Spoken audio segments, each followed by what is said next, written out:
there's something else going on. No, they're on their way. Okay. Well, I'm not in a huge hurry, so we can certainly wait.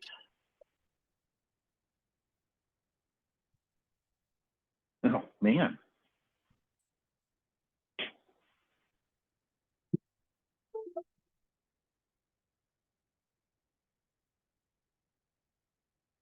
So ready to go. We have Zach with Potson Associates with us this morning for legislative update. Well, yes, definitely. Good morning. How are we all doing today?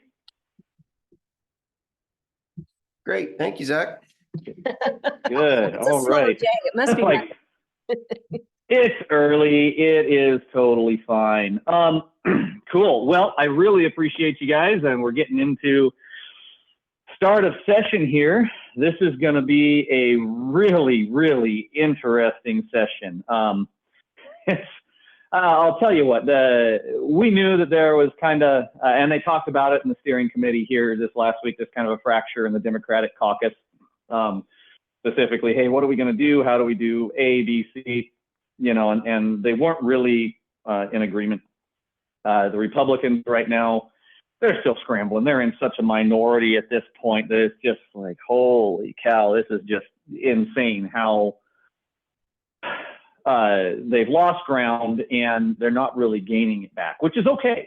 I'd like to see a little bit more of a balanced legislature. We tend to get better legislation in that respect, but we're making do with what we have. Now, to that note, what usually happens, and we've seen it previously, and we saw it this year, is when the legislation comes out one-sided, the public comes out and runs an initiative. These initiatives have caused some serious problems for the Democrats this year. You know, the Republicans are just sitting back, you know, like I said, holding on with just by the skin of their teeth, right?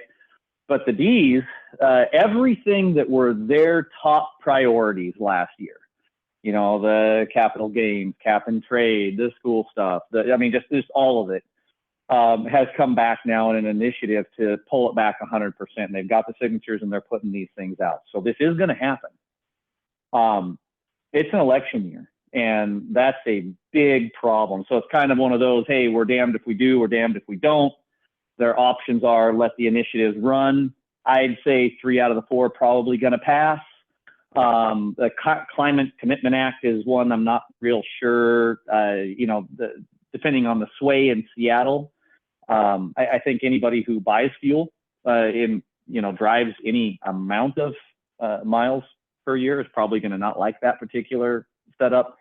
But at any rate, they're going to have to deal with these. And it's caused some serious problems because if they don't deal with them, the initiatives are coming and they're going to pass. If they do deal with them and try and change something unilaterally, the initiatives are still coming. If they work with the Republicans and put something together that is a compromise, well, now they've stepped back from their position and they're probably going to lose some votes. So this has turned into, for the Democratic caucuses in the House and the Senate, kind of a nightmare on how they deal with these things. And then to add on top of that, the governor, who this is stated and clearly his last year as governor, he can kind of do what he wants, doesn't have to worry about re-election. He's got his budget that is heavy on climate again. And all the news coming out and all of his press conferences and all of his releases are coming back on climate. Let's go further. Let's go more. Let's do it bigger. And that obviously presents a little bit of a problem for both the D's and the R's in the House and the Senate, because this governor in particular has a history of vetoing or line item veto different things that don't see eye to eye with his budget. And so that's really going to come into it. I know that the steering committee, you know, that veto question came up. I'm like, oh, well, you know, he's got his budget. It was a pretty soft answer, but historically, what we've seen is if he doesn't like it, he just flat out vetoes it and says, do it again, or come back or accept my budget or whatever. And now he has all the political capital in the world to expend. So we're not necessarily expecting a lot of movement from the governor's office on this particular legislative session, especially on the climate commitment stuff. He went as far as to say, hey, we need to start looking at going after these oil companies for the high price of gas. The comment was made, well, maybe we look inside and start talking about the dollar tax that we put on it ourselves. But that's not how they look at it. So we're going to have to look at that. Some of the other things that were brought up, the insurance premiums, the cost of insurance for the counties is a big deal. I know that there's been a lot of looking into that to see, hey, is it cheaper to go self-insured? Kind of the general sentiment we're seeing is the smaller the county, the fewer employees you have, the fewer assets you have to insure, makes it more realistic to go independent. A county with more assets, more people, all that, it becomes a little bit more difficult. I'm guessing you guys are probably somewhere in the middle on that line. I don't know if you're going to join in on that conversation, but I know that Grant County is definitely pushing that really hard. Ferry County, I talked with them yesterday. They think they'll be able to go self-insured because they're so small. They said, look, we need a new building. We put up a pole building and throw some concrete in it, and there's our new commissioner building. Works for Ferry County, probably wouldn't work for you guys. Just, kind of those issues. I know that we got for you guys, we've got some transportation stuff that your public works department is looking at. Is there anything else that's on your agenda, your issues you guys want to look at, things you want to really pay attention to here this session?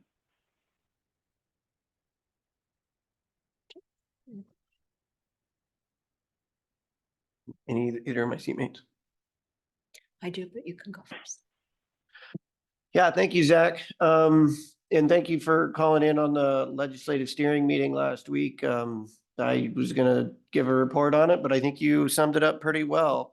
The only other thing that, is high on our priority list is the last of the white paper. That's the renewable energies taxation, which we're probably not going to see any legislation for this year, but we can definitely be keying it up for the next long session. That's, from my perspective, the big one that we're going to have to deal with in this local community. Yeah, and to that note, every legislator that we've talked to understands that particular issue. And I think you're right. This is something that we should probably work on this interim and maybe get a relatively clear piece of legislation drafted to address that, because it is a very, very, very simple issue that does not have a simple solution, because somebody loses, right? The renewable guys are going, we've got, like I said before, the governor going, oh, we need renewable energy. But it's actually what I would call fair to the counties. Of course, I'm biased. I'm working for you guys. It really hinders their ability to finance the projects right off that depreciation so that they can make it profitable, because they're already on the line. So that is kind of the answer that we get from the legislators, like, hey, we have to do the renewables. We understand the problem for the counties. We understand the taxation problem. We don't have a good solution. So we've kind of got to look at that. And then you're right, this interim is going to be the time to do that. We do talk with the legislators all the time about it, for sure. We're just looking for a good solution. The other thing I was going to mention to you guys, and there's been a few changes. Representative Maycumber put together a bill specifically about tribal hunting rights. From the perspective of the counties and, hunting rights and legislation and everything, basically what her bill is going to do is put the tribes, the tribal members, on the same kind of level as those people with disabilities, veterans, etc., with hunting rights. She is rewriting the bill right now. I did have a bill number about an hour ago. She pulled the bill, and she's, per the tribes and a couple other stakeholder groups' requests, putting a couple new things in there. When that bill drops, I'll make sure I shoot it to you guys. And then if you have any questions, you know, specifically about that issue and what's going on, please let me know. But that's one that's coming from one of your legislators that so far I haven't seen the new draft, but the original intent of the bill looks pretty good for you. Right. So that's about what I have for today for you. I had a question for following on the senior advisory boards that I'm on, House Bill 1859 that secures your place in a rest home or wherever you're at, and you have to go out to a hospital. Evidently, there's a caveat that they're trying to cover that they can't cancel where you're living at, so you have nowhere to go back to. And that was brought up at my last Southwest Washington and Aging Disability Board, that bill was something that possibly could help them. Oh, okay. You know, let me do a little bit of poking around on that one, and I'll get back to you on that because I haven't heard a whole heck of a lot about what they're doing with that, but I will get back to you on that one with kind of an update.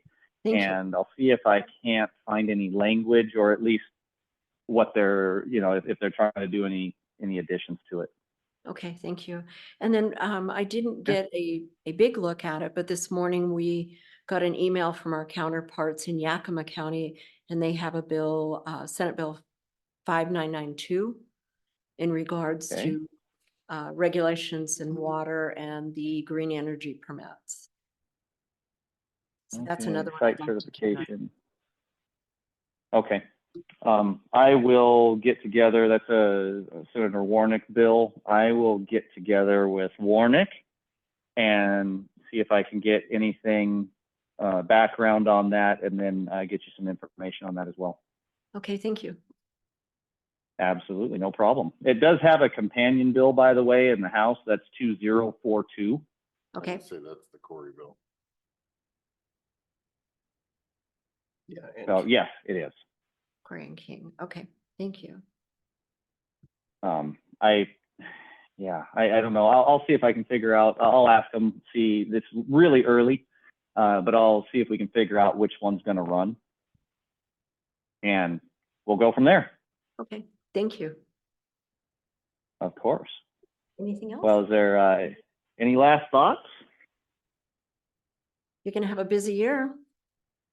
Gonna go. Oh boy, there is going to be a lot of bills introduced and even heard that aren't going to go anywhere, you know. So these legislators that need the, hey, look what I tried to do, but it was somebody else's fault, it didn't happen. You know, oh look, I got it out of committee, but they just didn't pull it out of rules. Oh shucks. So it's going to be, until the first cutoff, this is going to be crazy. So we will stay on it. Yeah, we appreciate your updates. Of course. Thank you very much. And we'll talk to you in a couple weeks and see you in a couple weeks. All right, thank you. All right. Thanks, guys. Bye.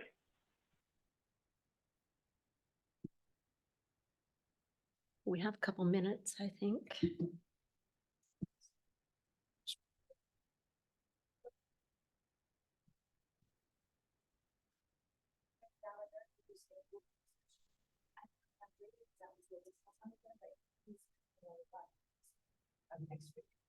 Okay.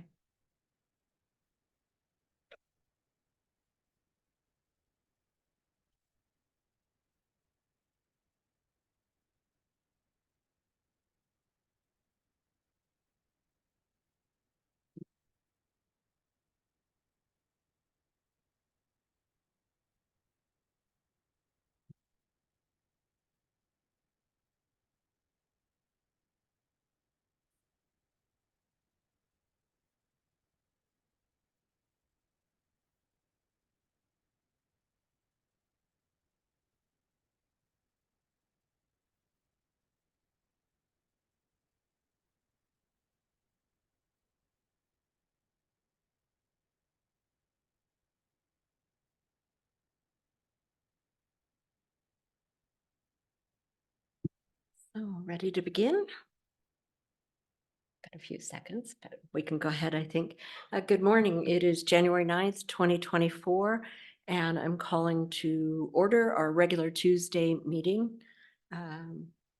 Let the record show all three commissioners are present, and all rise for the Pledge of Allegiance, please. Pledge allegiance to the flag of the United States of America and to the republic for which it stands, one nation, under God, indivisible, with liberty and justice for all. Thank you. We'll begin with commissioner meeting minutes as presented. Motion? Would you rather have the agenda? Sure. Oh, I see. My list was switched. And did you say Greg was coming in next week? I was walking out the door. Okay, Madam Chair, I would make a motion to approve the agenda, noting that Treasurer Gallagher will be coming in next week. But we do have two add-ons, one under new business being the discussion of the Cascade Renewable Transmission Project, and one under unfinished business, the discussion of WSU extension programs. I'll second the motion. Any discussion? Yes, I would like to add discussion on a fire management plan policy.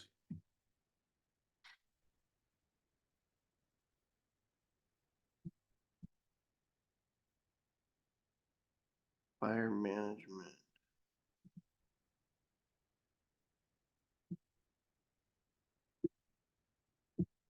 Did you want that under new business, I'm guessing? That's fine.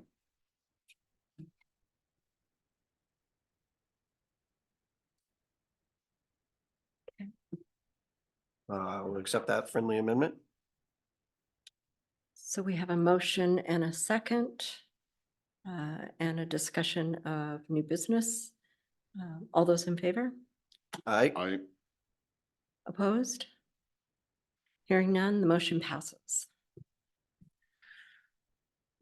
So commissioner meeting minutes. Madam Chair, we have before us the approval for the minutes for December 12th and December 19th, 2023. My motion is to approve. Second.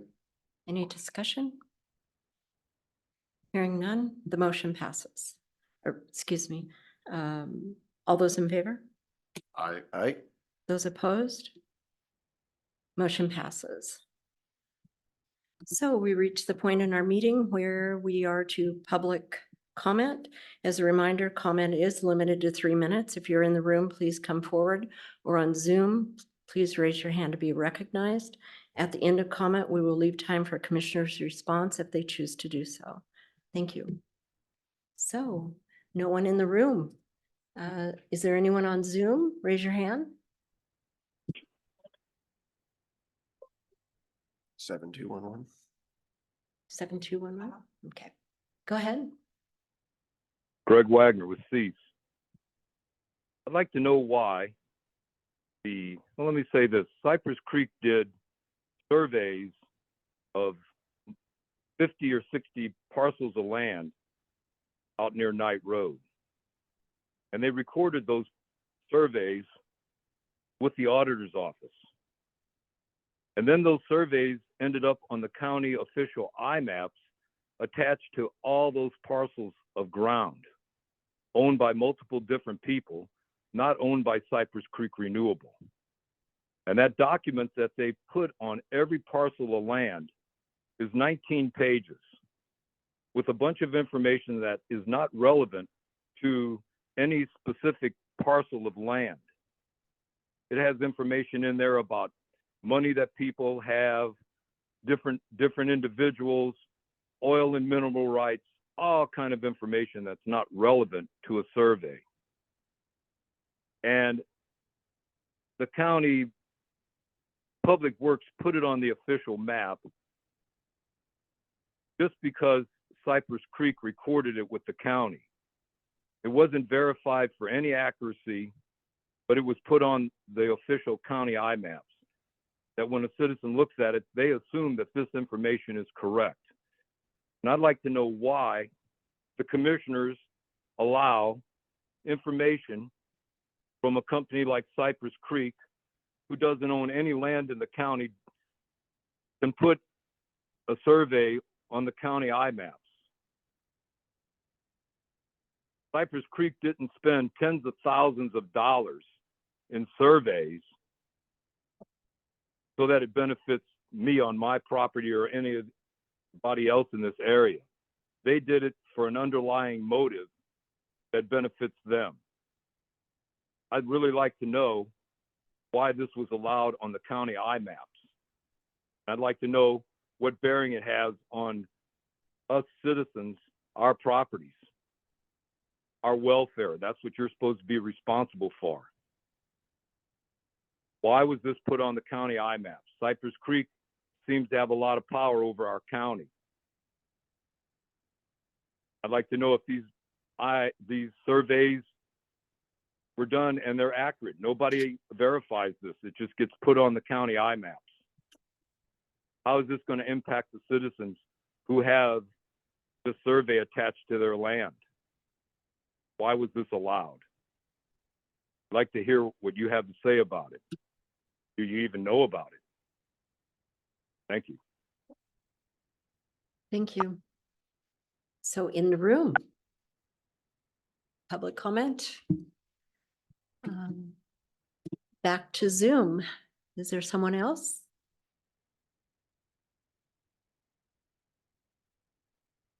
Sherry Bosque. Are you there, Sherry? Yes, thank you. You're welcome. I too have a lot of concerns of what's happening with these surveys on these parcels of land.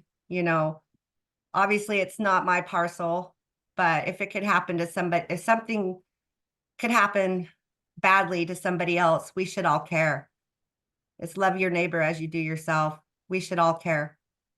And I'm really concerned of what Cypress Creek did with this survey and what it could possibly do to these landowners. I mean, we all know that there's operation of law. We all know that recording things on land with the county matters. And they've done this. And we don't know why. And I also, through discovery, and thank you, Commissioner Anderson, for agreeing, government is a corporation. You're a corporation, you're a business. And is this is a county corporation allowing these other corporations to hurt people? I can't even come up with the words how concerned I am. And I don't know if you guys are concerned, because if it happens to someone else, it can happen to you. And none of us should stand by and watch anybody be hurt. So we don't know what implications this has done. Why was this survey done? Why was it recorded? What can happen? Will they have any legal right to come and take land from people? I mean, I think you should be concerned if you care about the people here in the county. I can't even come up with words, because a corporation does not spend thousands of dollars for no reason. They have an intention behind this survey. And I would like you commissioners, well, not you, Mr. Anderson, because you work with them, but Mrs. Zoller and Mr. Christopher, I want to believe that you care. You did actions to get, to help save the farmland from solar takeover. Now, what are your actions going to be with looking into this survey, and what implications does it have on these landowners? What did they do? I mean, I just want to hear that you care. I don't even know where to go with this anymore. Now that I discovered that you're just a for-profit business and that a lot of favors have been happening. And I discovered the favors through Undercanvas. It's a death trap. No one cares. When do we start caring? Do you care? Do you care what the survey did? Can you give me any answers? Can you give anybody answers? What happens with this survey? Why did they do it? And what can be the implications of it being recorded with our county? Any answer would be great. Thank you. Thank you, Sherry. No public comment in the room, so we'll ask on Zoom again. Anyone with their hand raised?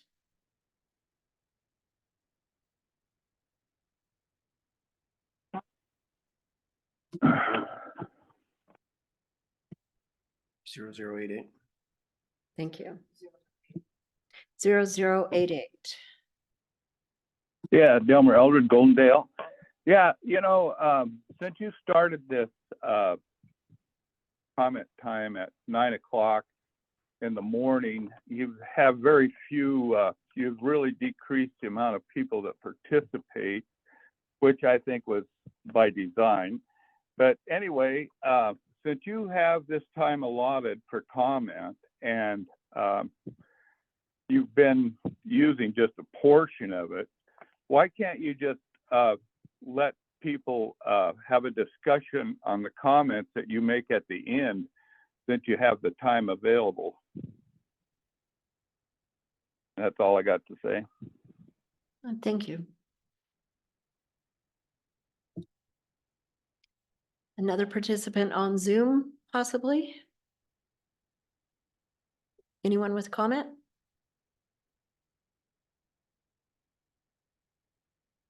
And I guess we'll ask one last time. If there's anyone with comment for Zoom, please raise your hand so we can recognize you. And seeing none, I'll close for public comment and ask if my seatmates have any responses. Mr. Christopher? Mr. Anderson? Sure. Thank you. First off, Sherry, the county is not a for-profit business. We are not a for-profit corporation. I just want to make that very clear. When you talk about recording of surveys with the auditors, I believe you're talking about survey 1161211. And the impression that you're giving is that people are having their land surveyed without their knowledge or their intent, or their allowing it to. When I looked at the survey, that is over the lands that these landowners have entered into agreements with the company. Of that, I'm sure that survey was to ensure that the company does not go on anyone else's property, to ensure that they don't, as they do their due diligence. So the survey will not be impacting, the county or you, Mr. Wagner. It doesn't cover your property, because you would had to have agreed to have your property surveyed in order to do that. So I think we're trying to, or there might be some people that are either attempting to make this a mountain out of a molehill, or not understanding what the purpose of surveys is. That surveyor is licensed and bonded in the state. They are not trying to steal or take anyone's property, like Sherry is mentioning. That's not what the purpose of surveys. The purpose of surveys is to find out where the boundary lines exist per the legal description. Anything else? Yes, and I have to agree with Mr. Anderson. If you look at your own property descriptions, I'm sure there's surveys that have been logged onto your properties. It's just a part of the legalities of how we treat our properties. It is a private property rights issue. It has to do with buying, selling, or dealings that you do on your own property, and that you do have to record those at some point. I do in the future have questions about our IMAP system. I know there are other errors within that system that are on my agenda that I'd like to look into in the future when we get time. But I have to say too, there is a disclaimer caveat at the front of that map that it says it's for planning purposes only. So a lot of people look at those maps and see wrong lines or different information. You just can't put bank on it. You have to use it as an information tool and move from there to ask your questions. And Mr. Elred, unfortunately, a lot of people don't comment. And today we can see on our screen that there are 41 participants on Zoom today listening in. So we're thankful for that, to be able to offer that platform that you can listen in and learn, or you do have the ability to comment if you want. So It's just a matter of how many people choose to use it. But I think we're doing pretty good in a county our size to have 41 participants on a Tuesday morning. And that's been about the same that we had from afternoon sessions too. That's about the same amount of numbers that we consistently have. So that being said, we'll close for public comment and rebuttal and move to the consent agenda.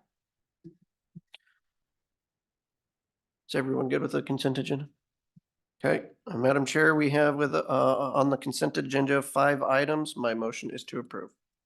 I would second. Any discussion? Hearing none.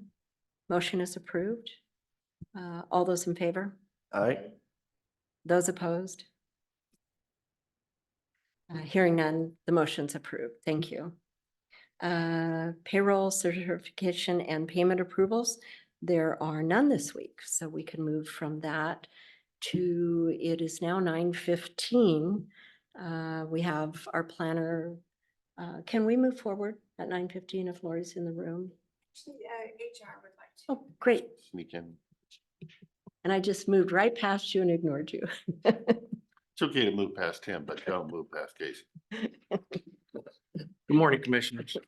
I'm here today to attempt to simply resolve an issue around the 2-hour pre-holiday closure on the 29th. And the issue is some employees in departments and elected offices were not able to take the 2-hour paid leave issue. So, and I've talked to each of you individually. This is the first chance we've had to talk together. So I would propose any employee who was scheduled to work at any time on the 29th and did not receive the 2 hours of paid leave will receive the following: 2 hours of paid leave at regular pay, not overtime, not holiday pay. The 2 hours must be used in 2024.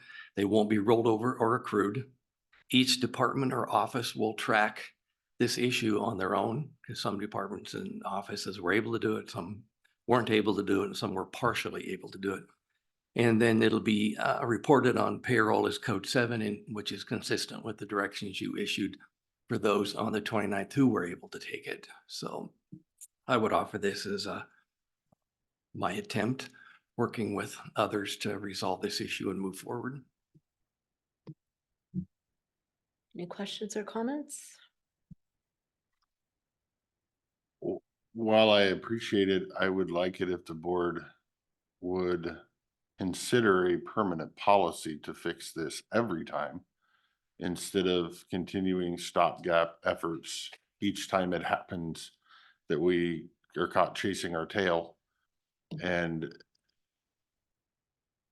so what this comes down to is when we close the building because of a snow day, or allow people to go home 2 hours early on Christmas or New Year's, the ones that can't go home, the ones that are plowing our roads and policing our streets, and working in the 911 dispatch center, they need to go to work. So it's not necessarily fair to them that we give one employee 2 hours off or the day off and they don't get anything. That's what's causing this. This issue has been here since the dawn of time. I've always thought it would be a good idea to treat our employees fairly and set up a policy that treats them fairly so that we don't have to do this every single time. I believe we're talking apples and oranges. I think we have snow days and we have holidays that we were addressing.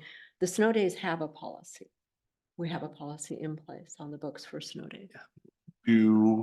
Let's ask the question, do law enforcement on a snow day get a paid day off? No, and in my discussions with But it's in you, the policy. and I think, first of all, Commissioner Christopher, I'd agree with you. I would hope, at least prior to the holidays of 2024, that we can schedule a workshop and have a discussion before the holidays of this coming winter and next winter. In terms of the closure for a weather-related versus a closure or for a holiday or the New Year's and Christmas, the union acknowledged to me that the essential workers, public works, road department, the sheriff's office, corrections, dispatchers, and other folks. I mean, we have many other folks that have to work because of the court system or taxes or whatever the issue may be, pretty much understand that's the case. I think one time in the past where we had a pretty bad winter and there was at least 3 weather closures, there was a resolution either proposed or adopted by the commissioners to acknowledge that. So I think we can discuss both of them, but I don't want you to think that if we have a snow day next week, that the union's going to object to that in most cases, because they understand as an essential worker, first responder, that is the time that they are generally required above all else. So, And I think part of the problem lies in snow day, makes it seem fun. Yeah. I think we need to use the words emergency closure. and I do think that the many employees, because this comes up to your point, Commissioner Christopher, comes up every time, that there's a fundamental issue or disagreement among employees about what, one, is essential, and 2, what's fair. And I think that becomes the question, of which we probably could resolve much of it, but I doubt all of it ahead of time.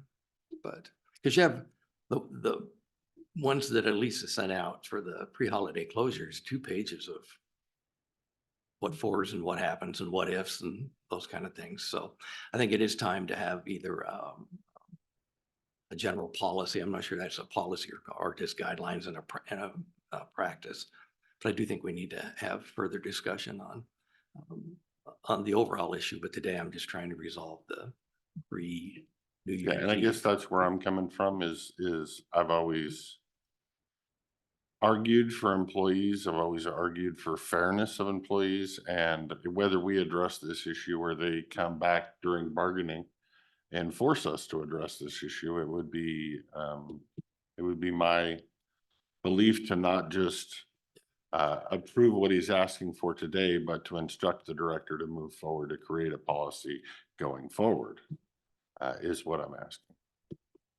And you do raise another issue that historically, when this has come up, I believe, Casey, correct me, it's the union that has brought up the issue on behalf of the bargaining units, the 5 bargaining units, which is why today I'm proposing that the solution apply to everybody, because often the non-representative employees don't have the ability to bring this issue forward as the union does. So. Well, if we can agree to accept your proposal for cleaning up where we're at right now, I'm in favor of it, but I'd like to ask that you go ahead and look forward in the future to a workshop and get it on the agenda sooner than later. Okay. And just, excuse me, Commissioner, I understand that if we do develop a policy and try and apply it to the bargaining units, I have to negotiate now with the bargaining units. I can't unilaterally apply a policy to the bargaining units when it involves wages and working conditions. So it will result, if you want to apply it to the bargaining units, it will require bargaining now, not in 2025. Okay. So we have some time to work on it. We can do it now if you Few want. meetings. Just understand to apply something to the union generally requires a notification, and they have the right to bargain should they choose. So we'd at least have to notify them of the policy and the impact and see if they want to bargain about it. I am, no good deed goes unpunished.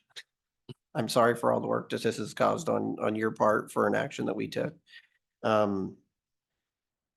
I have no problem with your solution for this. I know we were trying to do something good and it got a little hot.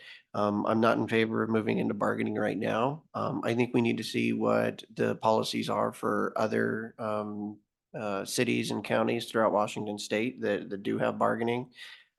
I do, while fairness is one thing, I also understand that, and it's in your job description that when the fire alarm goes off, you show up. And when there's an emergency, that's part of your job duties. When other people are running away, you're running to it and you get paid for doing that. And that's the difference between, being And then we also have to also work with the other electeds because we're also making decisions for their offices. So I don't want to jump to anything, but I like to put it on a workshop for discussions. I mean, the easiest thing to do is to just say, okay, well, then I guess we're not doing the, pre-holiday, closures. I mean, we'd had a long-term policy of doing it on Christmas Eve, but because that fell on a Sunday, we were trying to push that to a Friday, which, I understand there's some pushback on that. Okay, thank you, commissioners. I can reach out and I will reach out. We have a great relationship with the union, both locally and the union rep. And I will see if maybe we can reach an understanding to get us through the remainder of this until the contracts expire in 2025. If it looks like it's going to be bargaining or too complicated, we'll just set it aside. But maybe there's, like they've acknowledged that on a weather related event, they understand that they're going to work. But I'll see if I can find a happy medium. Yeah, more information would be good. Right. Thumbs up? Thumbs up. Yes, Okay. Thank you, commissioners. thank you. So we're not too early, Lori. If you're ready, we'll move to an update from Interim Planning Director Lori Anderson.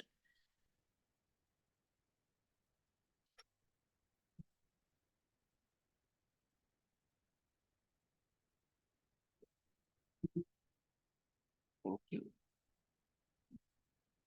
Thank you, Lori.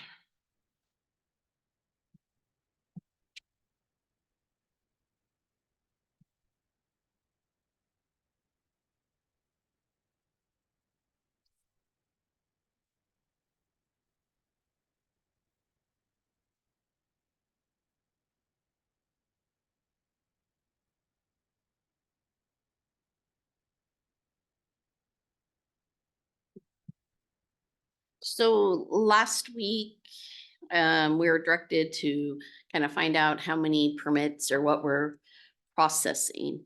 So on the backside of what I just gave you, we have a spreadsheet showing our various permit applications or permit types. And permit may not always be the exact right word.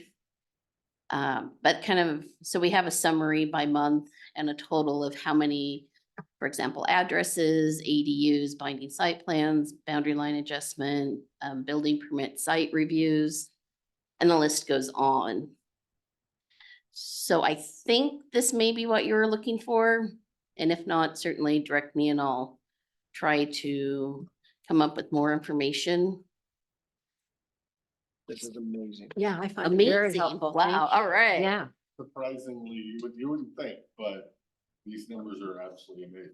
Oh. Because we need to know how many of these things happen. In 3 years, I have not had this. Oh, well, we'll certainly at the end of January.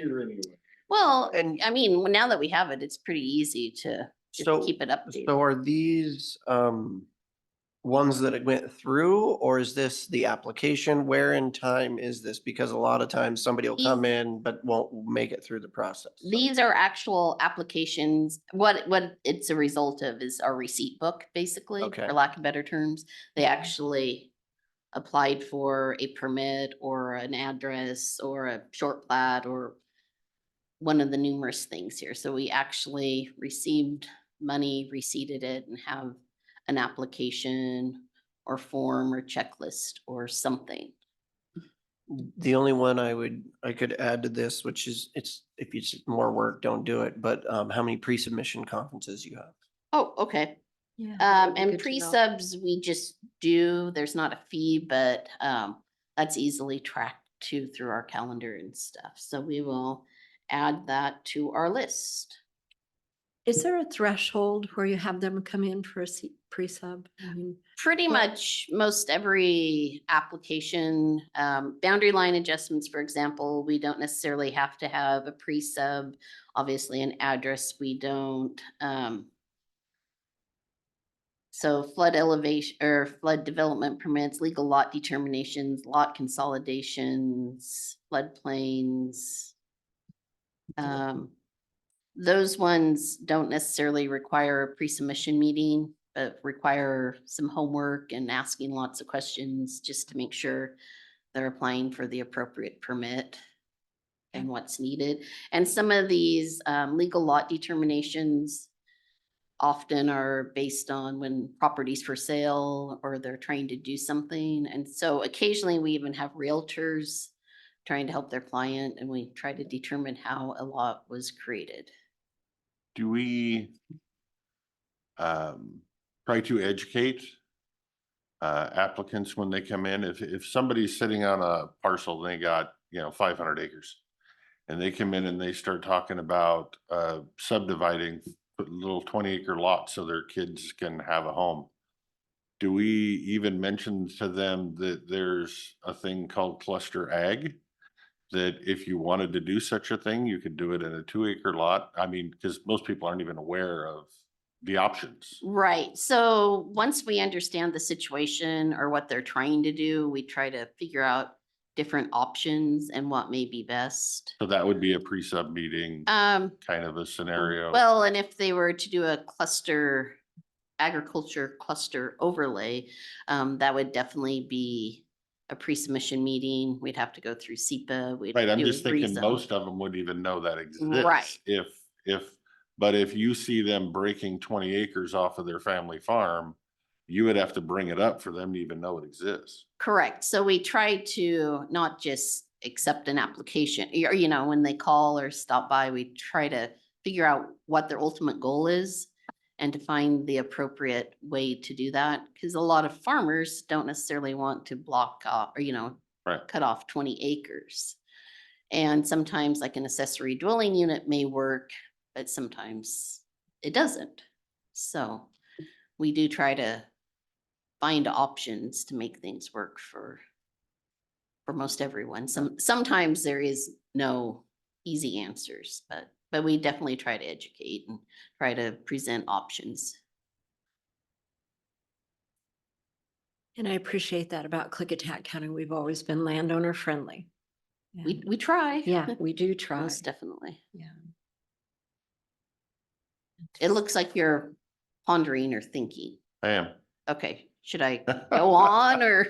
No, I'll wait. I appreciate what you said. I do, I will bring it back up in the months to come that I Okay. think it would be nice when we get a new planning director and they figure out how they want to run things up there and do that. It would be nice if we had some kind of form that you guys go through when you do the pre-subs or whatever, so that we ask that question. Cause I know at least of one landowner that did subdivide and whatnot for 20 acres and they had no idea cluster ag until I told them about it. And they're like, boy, I sure wish I could have done that.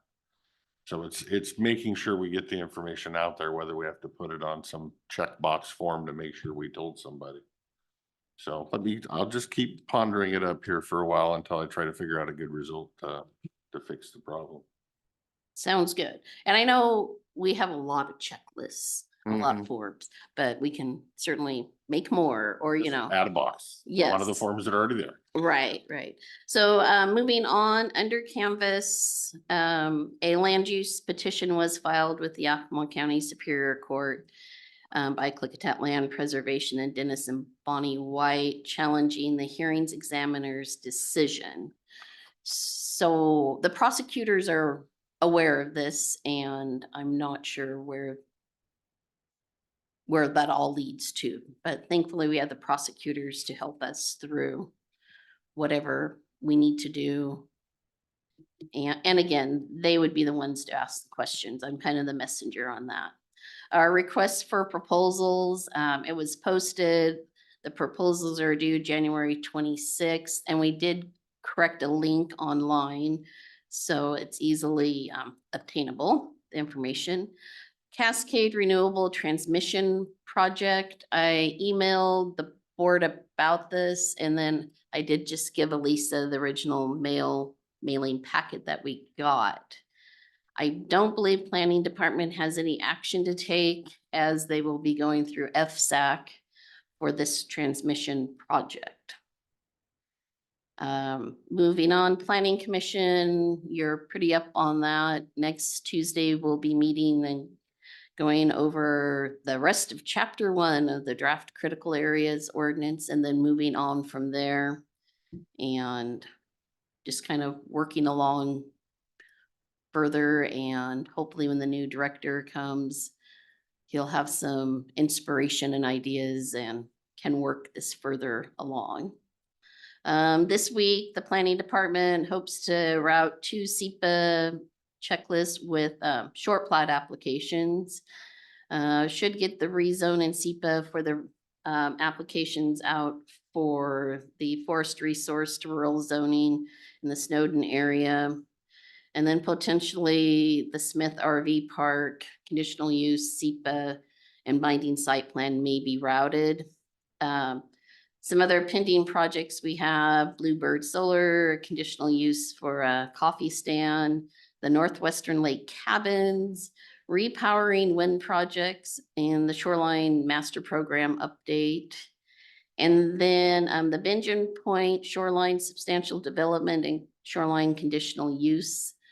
I do have a brief little description, and I know last week, Jake, you were asking if it included the parcel owned by River Mile 172 LLC, and it does not. These are all Port District properties, and pretty much due to section lines and other reasons, that's why there's so many parcel numbers.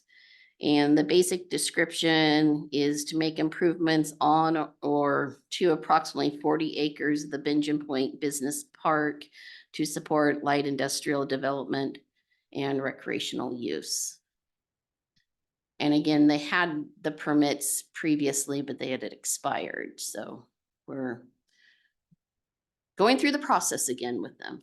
And then they have some updated SEPA and wetland reports and information of that sort.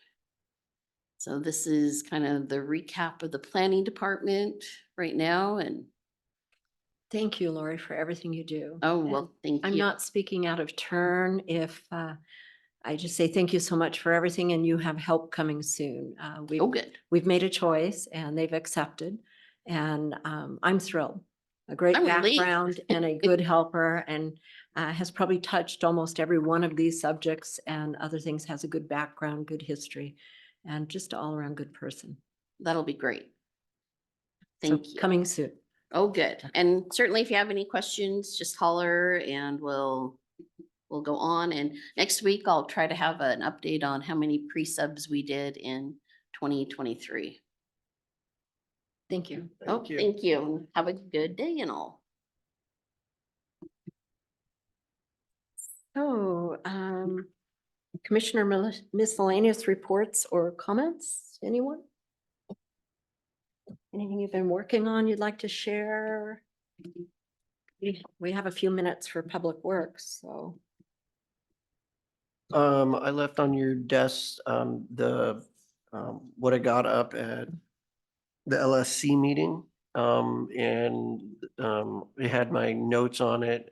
If there's any, legislation that you'd like, me to focus on Tuesday or Wednesday or Thursday, with them, or anything you'd like me to take up, I'd be happy to. So just wanted to throw that out there. Yeah, and I appreciated the email update that you sent with the first subject that you found you thought we might all be interested, and you sent it out to us. And I appreciate that update.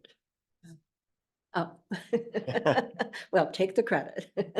And I think that's something we may want to discuss, maybe with legal counsel today. Okay. That one, because that'll have a huge impact if that moves forward.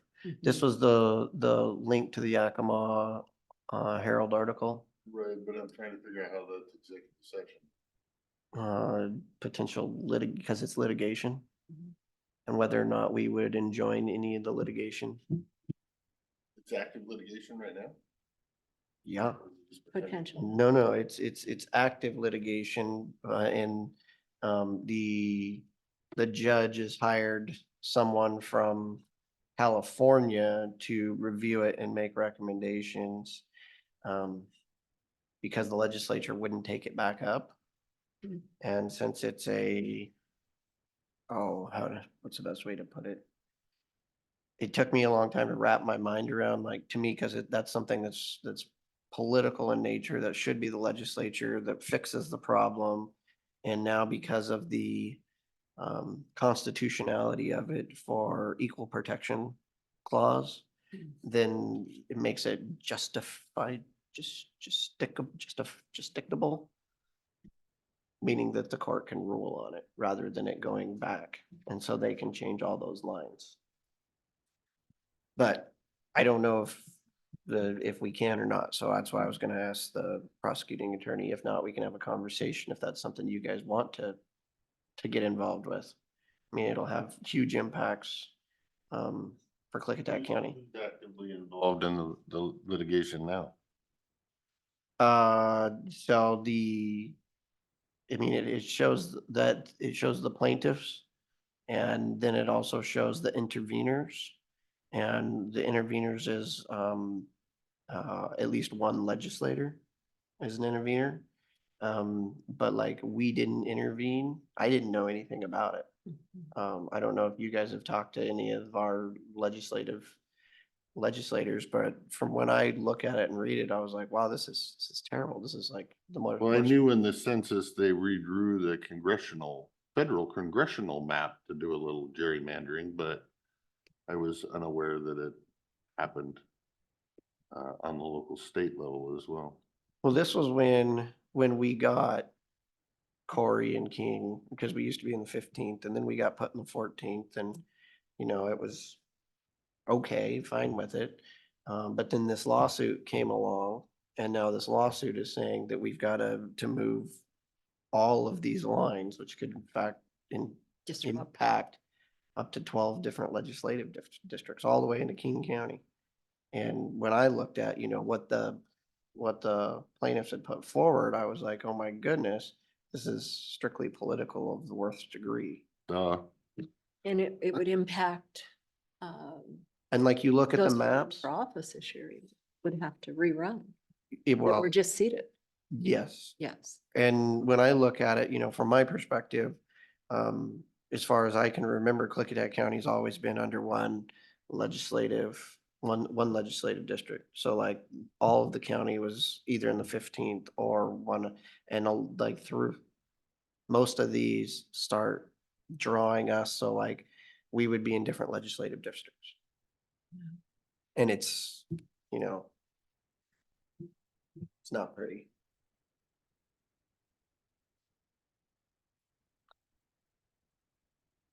And I think we should become engaged. It's just, in my mind, messing with the entire system, and it's very one-sided. It's pretty obvious. Yeah, and when I was looking at it though, there's the rules of what you have to do when you create the legislative districts, and it's bipartisan, bicameral, and then what the judge is looking at is only one portion of that, and then can make a decision that's going to change all the boundaries, not paying attention to the consequences. the other four rules of it, just looking at it under one micro lens. And it's like, well, like some of those is, the most compact possible, right? Well, in one of the options, we would be with Walla Walla or with Walla Walla. I mean, it's just mind boggling.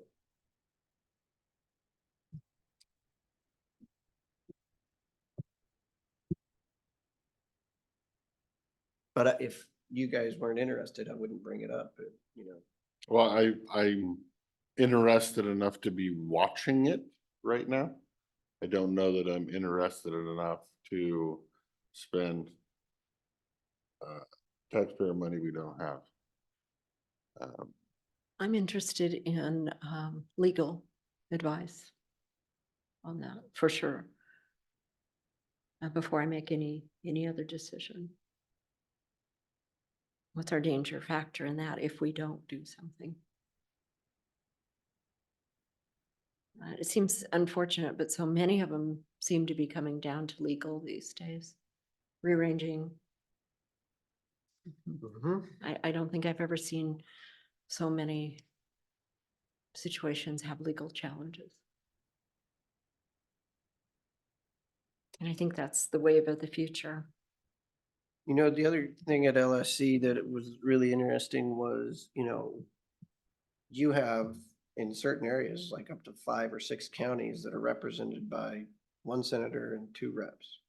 And then you have Snohomish County that has 22 different senators, reps, and everything within that county's jurisdiction. And so it's like, wow, they've got a lot of say. And 2 of their county commissioners are also on the legislature. And you're like, that's a lot of ability to have a lot of sway and impact versus half of Eastern Washington has less than that. Yeah, you got King, Pierce, and Snohomish County rule the world. Kind of like New York, Florida, and California on the federal level. Don't forget about Texas. Yeah, I like Texas. I can't lump Texas in with the rest of them. Same kind of situation we saw at Wasac when we were there. That's exactly what is a normal day of operation That was, in the legislature. So they're trying to make that a normal day of operation at Wasac too. Yep. And if they do that, why even show up? yeah, Why be a member? I did hear up at Wasac, it sounds like King's just not gonna pay. They haven't anything. paid in 3 years. Why would they? They're just not gonna do anything. They even offered to do it at the rate they're willing to pay. And they won't do it. They want the power of the vote. They Mhm. want to be able to dominate the vote. And have 256 votes to year 1. That's what it's all about.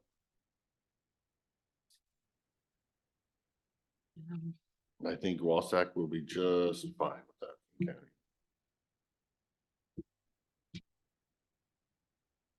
yeah, I was impressed with those who stood up for the rights of everyone else. I said, and it's amazing to me that I was the only one clamoring for, before they're even invited back, they should have to pay their past dues that they haven't paid in 3 years. It's pay off your bad debt before we even consider this. And it's all coming from King County's executive director. Who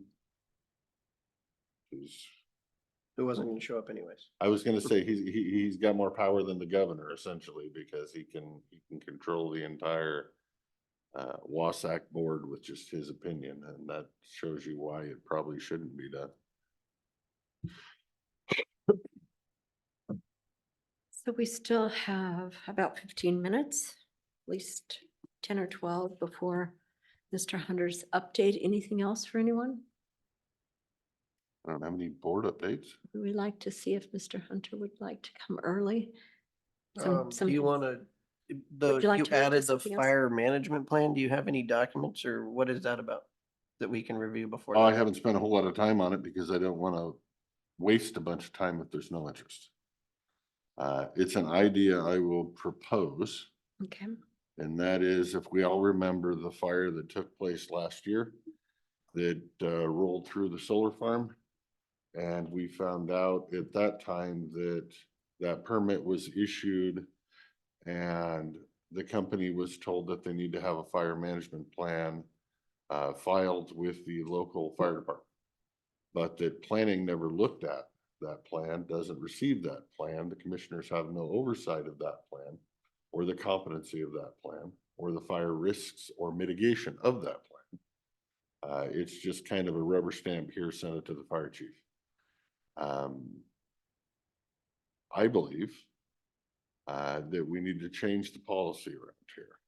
That fire mitigation plans need to come before this board and be approved by this board.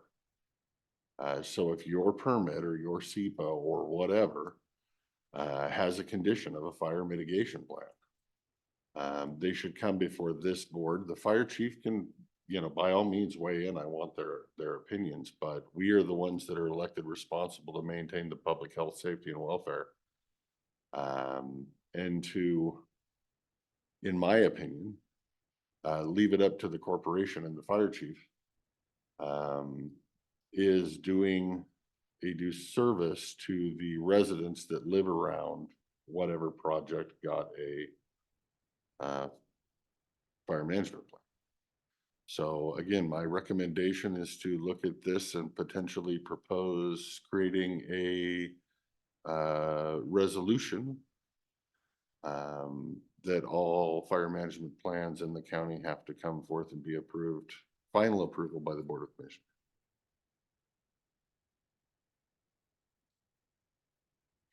So would you like to put that on a workshop agenda where we bring in what we have so we can see what we have and how we want to work on it? What we're gonna, how would you like to go about this? Well, first off, I would like to make sure that there's at least interest so I don't waste my time. I'm very interested. Okay. Then I can crunch for some details, or at least try to see how much knowledge there is upstairs currently.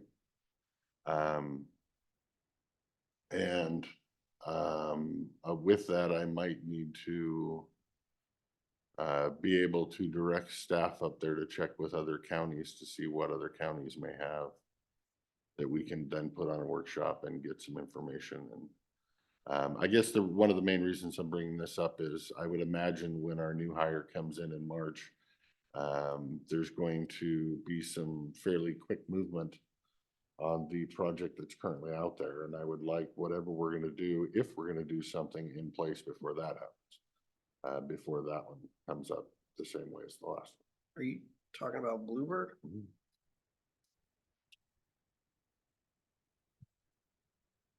So just like with Lund Hill, we had no idea that there was no vegetation management plan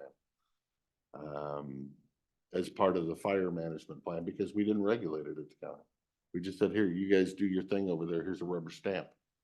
And in doing so, we risked the lives of many people. And I'm not willing to do that again. I think we can have a little supervision of it and put a caveat in there that your grass can't be more than 4 inches tall or 6 inches tall or whatever that's going to burn the dang panels. It isn't, I'm not looking at it to be oppressive to the company out there, but I do think it needs the eyes of an elected official, someone that can be held accountable to the general public if something goes wrong. And I understand why it is the way it is, because the commissioners didn't want anything to do with it. They wanted plausible deniability. And that's not me. I was elected to maintain public health, safety, and welfare. So I guess if you're looking for elected Thank you. oversight for a fire management plan, my first thought would be is that we are not fire commissioners. It would be the local fire district's fire commissioners that would need to adopt or approve that fire management plan, because they are also elected for the health, safety, and welfare. It would concern me to have this board be signing off on it. For me, it would be more of a emergency management director signing off on it before we sign off on the final binding site plan, or for whatever that project is to begin operation, just like we do with all the others. I don't think that it's this board's. We can put requirements that a fire mitigation plan be in place, and that needs to be discussed between you and the local fire jurisdiction that has jurisdiction over that. But I don't think we have jurisdiction over that. And so as long as we have the signatures of them on it, then we sign off on it. I don't. Otherwise, it's asking us to become, in essence, a veto authority over something that we don't have technical expertise over. And I think that how far we go can be a discussion we can have later, but I agree. What's happened in the past is there was just a void, and we saw the consequences or potential consequences of what could have happened with that void. And I also think from conversations, it's on FSEC's radar as well, that these could be potential disasters if we don't get the depth and the breadth of those fire plans in place. So at least we could start with a workshop to discuss what the county commissioners think that should look like to protect the public. I do believe we have an obligation to that. And if the responsibility lies with the fire commissioners, I want to make sure that they're very clear what we're expecting of them to come up with as a plan. And then if it comes through us at that point to say, sure, this looks good enough, or what we can add to that, we need to do that for the public. Like I said, I have no problem continuing. The company needs to work with the fire chief to present a proposal to the Board of Commissioners, but we need to be able to say, this ain't good enough. You need to do this too, based on our knowledge or our experience or what we're hearing from the constituents. Because the corporation doesn't necessarily hear from the constituents, and the fire chiefs don't hear from the constituents. I understand the put it on somebody else and let it be their problem. That's exactly what we did in Bickleton, and let's see how that worked. It could have been very bad. And that's exactly how that works. So we can continue the status quo, but that does not fix something that's broken, that even the residents in Bickleton see as broken. So I am going to go ahead and push that we at least have final say so with the ability to add amendments. And that will be my argument when we have a workshop.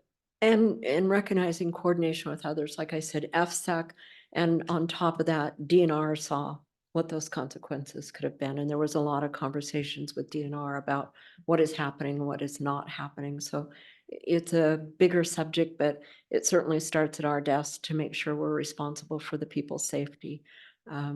So in essence of time, because Mr. Hunter It's came okay. early, could we ask that staff put that on a workshop when we move forward? Okay, thank you. And so we have Mr. Hunter from Public Works for his update. Okay, we're in through consent agenda, no pay estimates. Construction is slow at this time of year, but we do have two projects that are kind of hit and miss. The contractor is scheduled to come back for the curb warning signs and guideposts. We'll put in the remaining guidepost on the 19th, and then that will complete the project. In Fisher Hill, they are drilling, the drilling for the quarry has started so that they can essentially, that way they set the charges and create rock. The rest of the projects are just kind of working through the process or on hold. Design, same thing. Basically, we're just kind of doing stuff, getting everything ready. The consultant, only thing different, consultant on the data bank should finish this week with their field work. And then it's just a matter of putting it all together in a report. On the maintenance end, they're both sides are reacting to winter weather. We expect to get more snow this weekend. Hoping not, but that's what we're expecting. When we're not, on the east side, we're spot graveling and mowing when we can. And on the west side, we're brushing. Upcoming facilities, Superior Court. Construction contracts have gone out to bid for the small works contracts. On the event side, we don't have an event scheduled till February 10th, and that's the emergency management training. The main project we're working on now is the auditor's voting area. Plumbing and electrical has been completed, and we're still moving forward with the putting up sheetrock and things like that. SATA's passed. The new camera was installed on Friday. So it's just a matter of now getting the camera all set up, finalizing that project, and then we will bring something forward to mothball that fund. Other issues, we'll start with the simple one, which is actually the second one. The Click franchise agreement for the advertising will be on the consent agenda next week, just giving you that heads up. To let you know that, yes, that's the Klickitat Click franchise agreement. That is the fiber line that's going throughout the county in different areas. So that'll be on, but that's just for the advertising to set the hearing, the franchise agreement. The other thing on is Columbia Hills RV Park. I've talked to Commissioner Solar a little bit about this. I'm going to bring the rest of the board up to speed. Columbia Hills RV Park is the RV park in Dallasport, right along the high, right along 197. They are still on the old system of what they pay, which is considerably less than what they should be paying. We've been working out an agreement with them. They had an agreement, it expired. We've given them the new agreement. You know, we got kind of a verbal that, yeah, we're okay with it. Then they went silent. We haven't heard a word from them. We're telling them now, it doesn't matter to us. The agreement was to start January 1st. We don't have to have the agreement to raise their fees. It's a utility. We're going to raise it according to the agreement, which there is still some flexibility. So just to let the commissioners know the difference in value. December, they paid $820 for the sewer fees there. January, their fee will be, these are round numbers, their fee will be $19.50. That's still not charging them the maximum we could charge them for, because they still, you know, we're giving them 12 sites that are saying they're transient sites, they're not permanent sites. We could charge all of them as permanent sites, and that would add an additional $600 to their bill a month. But we've worked with them, and so we're going to keep our part of the deal. But as of February, when their bill goes out, we're going to send it out we're telling PUD send it out for the $19.50. Just to let the board know that we can't wait. And I think. Do they have a meter on there? Do we know how much sewage they're actually using? No, it's per ERU. Sewer's not metered. Right. But we have no idea how much they're actually using. No, but we know that they have 32 sites that are hooked up. And it's equal to how many ERUs? 1 ERU per site. And they weren't in disagreement with the No, rates or the changes at all. no, they Yeah. were not. I think it was contract language and easements and some things that Yes. were disputed. It's the Yeah. problem. So the payment shouldn't be a problem. It's the document. Right. And we just need that back from them. We just haven't got anything back from them. Okay. But we don't want to wait. Because, you know, we told them January 1st, we would start enacting the new rates. Because they're paying the old rate, a couple rates back, because they were under an old contract. So I think their current rate is in the $20 per ERU. And we're now $61 per ERU. In water, I did, the sewer side, I don't know, but in water, I thought usually you can get 2 or 3 trailers per ERU. You can, because they're RVs, because the idea is they come and go. But once they become a permanent site, then they're 1 ERU per service. Okay. Is how it works. Because, you know, they're metered for water. So it's 1 ERU per meter or per service. Yes, when they're transient, then what the equation is, what our equation is 5 units per ERU. Oh. For the wastewater. If they're transient sites, because the whole idea of that is you're not going to be there all week. You're going to be, you'll probably be there just on the weekends. But these units are no longer transient. They sit there forever.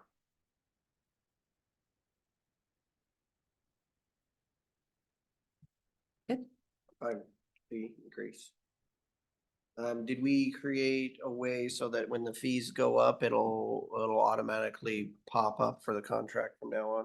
Yes, they will increase as the fees as we choose to raise the fees will raise there too. That is correct. They are no longer fixed in a fee that they were fixed in. Have we ever received the final budget for the 2024 budget for the wastewater plant? Yes, we have. Can I get a copy, please? I will bring that to you. Yes. I'm curious how much it went up. I don't remember off the top of my head. But I will bring that to you. I don't remember it being a real huge increase. We got it not too long ago. And that's all I had. Great. That was easy. It was.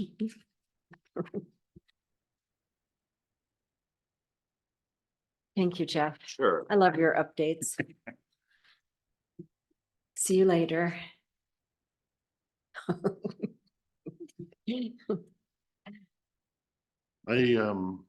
If I may, I have one more thing that I forgot to mention that I would like to discuss today, if the board would be willing, and that is the CUP process. So up to you guys, if you would like to add that on the business agenda for today. Sure.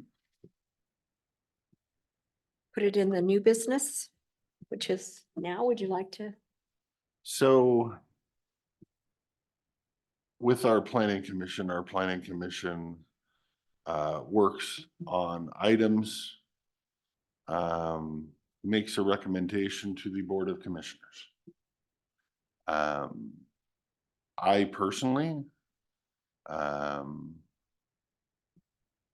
believe our Board of Adjustments should do the same thing. They should look at a conditional use permit and make a recommendation to the Board of Commissioners. I believe the way it's currently set up, that they are the all-knowing and all-powerful, and the Board of Commissioners, who once again are elected to represent the people, don't get a say-so. In a conditional use permit, only 5 people that were unelected get a say-so in a conditional use permit. And I believe, well, let's use Cypress, even though it's not going through the county process. If Cypress was trying to get a permit, they would go before the Board of Adjustments on a conditional use permit. And then whatever stipulations, regulations, the Board of Adjustments gave them would be the final answer to whether this valley gets solar panels or not. So 5 people that are unelected would decide whether your valley got flooded with solar panels and or there was adequate roads, adequate water, any mitigation that this board thought should be done would not be able to happen because we don't have any say-so over the Board of Adjustments. I would like it to be like the Planning Commission, where the Board of Adjustments might say, okay, Cypress, here's your permit. We're recommending to the Board of Commissioners that you get a permit, but then we can look at that and say, well, okay, fine, but I would like to see this on there for the health, safety, and welfare of the local residents. I believe, in a nutshell, that this board, not 5 unelected members, should be the final say-so on conditional use permits. There is RCW. That's where I was going. Board of Adjustment creation and powers and duties. Let's go. Number? It is 35A 63-110.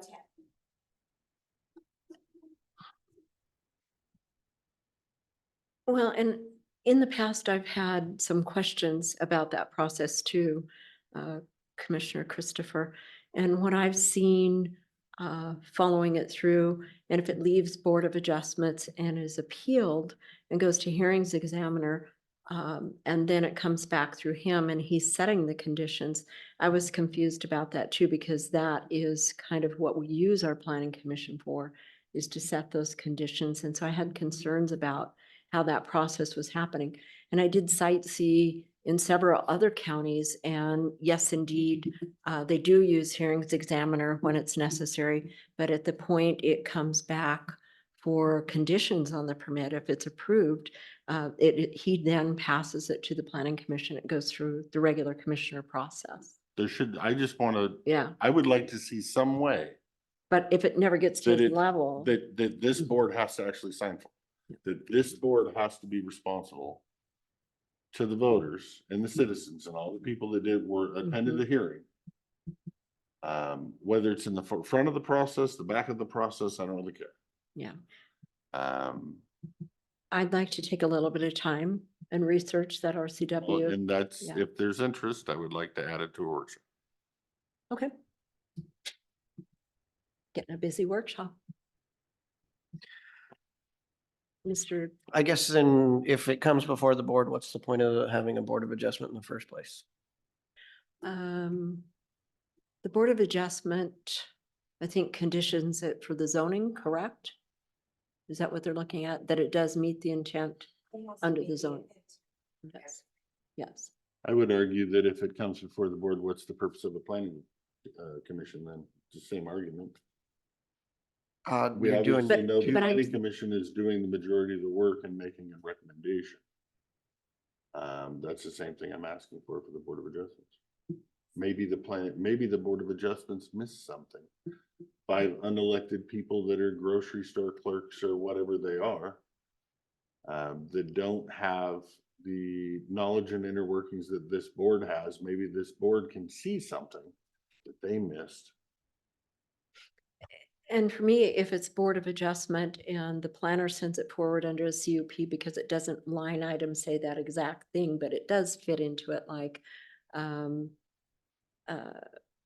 a resort area where the line item says golf course or things, and the Board of Adjustment says, sure, we can see where this would fit.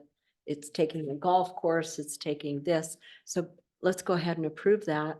Maybe at that point, my question is, maybe it should then be turned back to Planning Commission for the caveats of how that would function for its conditioning. I just want this board and an elected person Because then it does to come have back through. responsibility.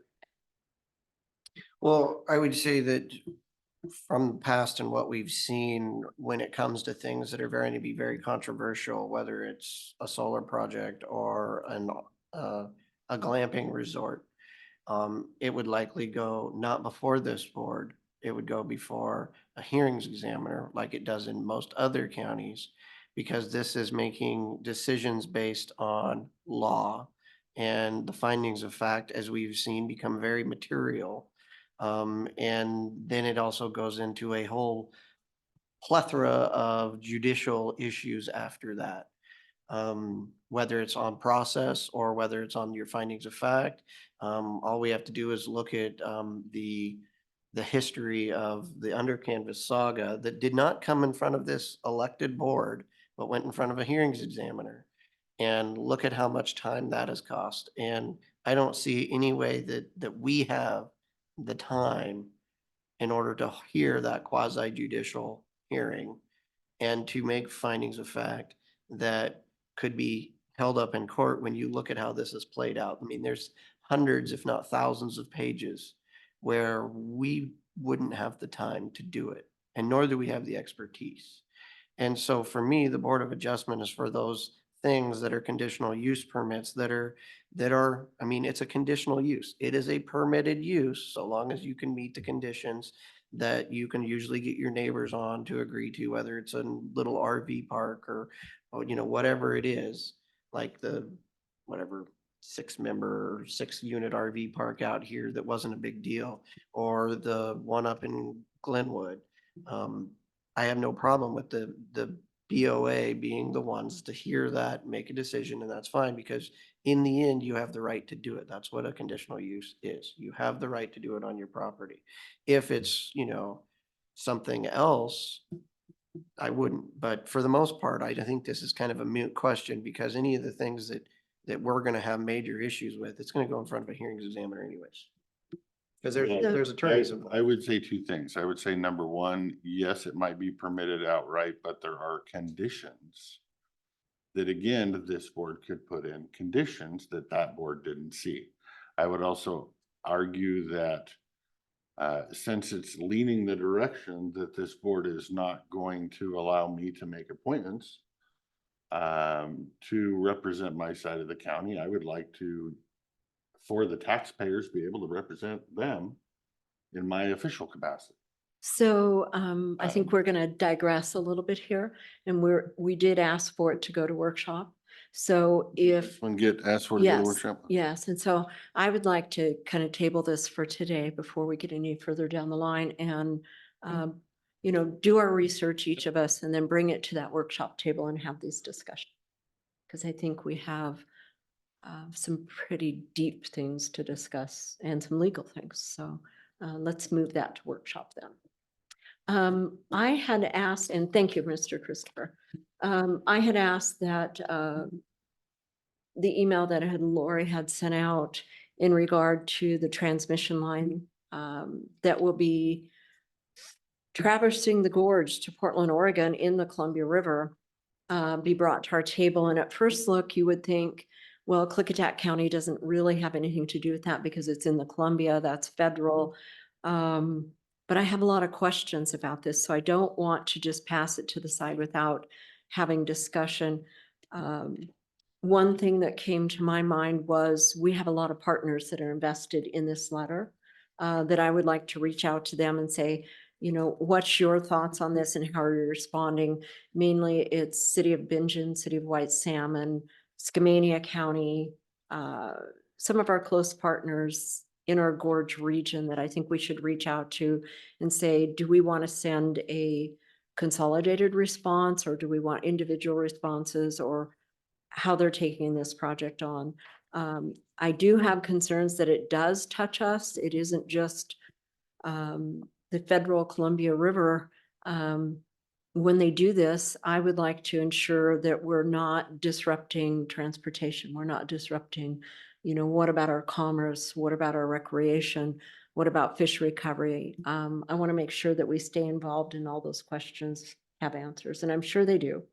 But those are just questions that I have. Any thoughts? I have no problem with however much time you want to spend on that issue. Not a lot. It's pretty big. It's amazing that this is even a thought in our lifetime. It's an amazing project.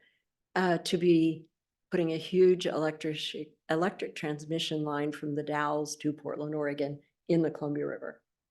Just never would have thought. Really? Because there's, I mean, I've I had know, multiple but- anchors snagged on power lines I don't out wanna hear there it. going underneath the 205 bridge and whatnot. Has about 3 of my anchors. There's one that crosses on the bridge. Really interesting. So yeah, and then you think about them wanting to run a water distribution line down the Columbia River all the way down the coast to give it to Canada or California. So That was an idea in the 70s, I believe. Huh? That was an idea in the 70s.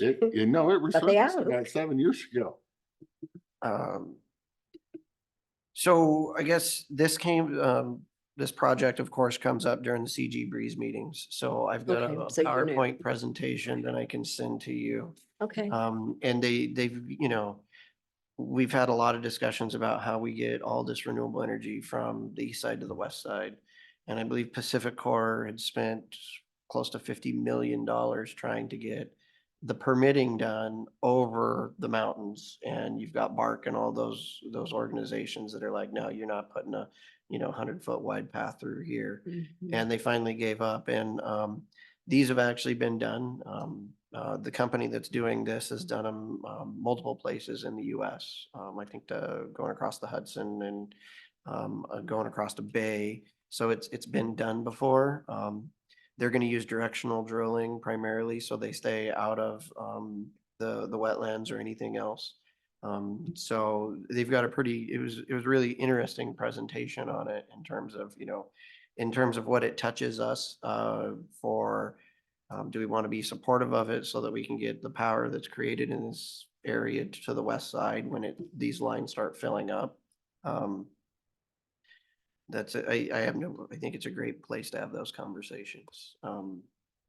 But So is this asking us for a letter to FSEC to say, because they're doing the permitting process, FSEC is, for a letter from Klickitat County that would say that we just would like to stay informed and engaged. So we have kind of a placeholder that we're listening and watching. I don't know how much we actually will have to touch this project or do anything or have influence on it. But I would like to stay up to date on it and informed. yeah, I mean, you can send, and then that's just getting on FSEC's list, right? I Mhm. mean, that's all the same thing we've Yeah. done before, Yeah. Because we're a county and they're gonna have to go through our procedure, they're going to have to, the planning department will eventually be on their notification list because we are a county that is affected. It would be about the same thing as the Cypress thing. Right. Now, whether we want to be in favor of it, opposed to it, that's a whole nother matter, but this is just the very, very first Mhm. parts of it, with a lot of information later to be gleaned. And So they I have a- have no current decision. they in have a favor or opposed, really So, progressive schedule. The one that came up that I had, questions on is that they want to be in the river, going down the river in 2026, which is the same time we got barges all over the place in the river for the bridge crossing. And so I wanted to get them in touch with the bridge people to make sure that that's going to be coordinated, because it's a barge that pretty much goes through and water jets down 15 feet and lays the cable in. It was about a mile a day. I mean, it's Hmm. really fast how quickly those things move and what they do. The other question is do we want to be involved maybe so that we can get some sort of community benefit agreement for the communities on the Washington side of the river? I know they're talking about it for Wasco, the Dalles, and that Portland area where the substations go and where they're going to be going, but there was no discussion about Klickitat County, which according to the line, it'll be in Klickitat County. It'll just be under a navigable waterway. no, that's where I'm at currently. I currently am not opposed to the project, but I do think we need to keep an eye on the project, and if they're doing community benefits elsewhere, they need to do one here as well. So you have been in touch and informed beyond us. Would you like to draft a letter?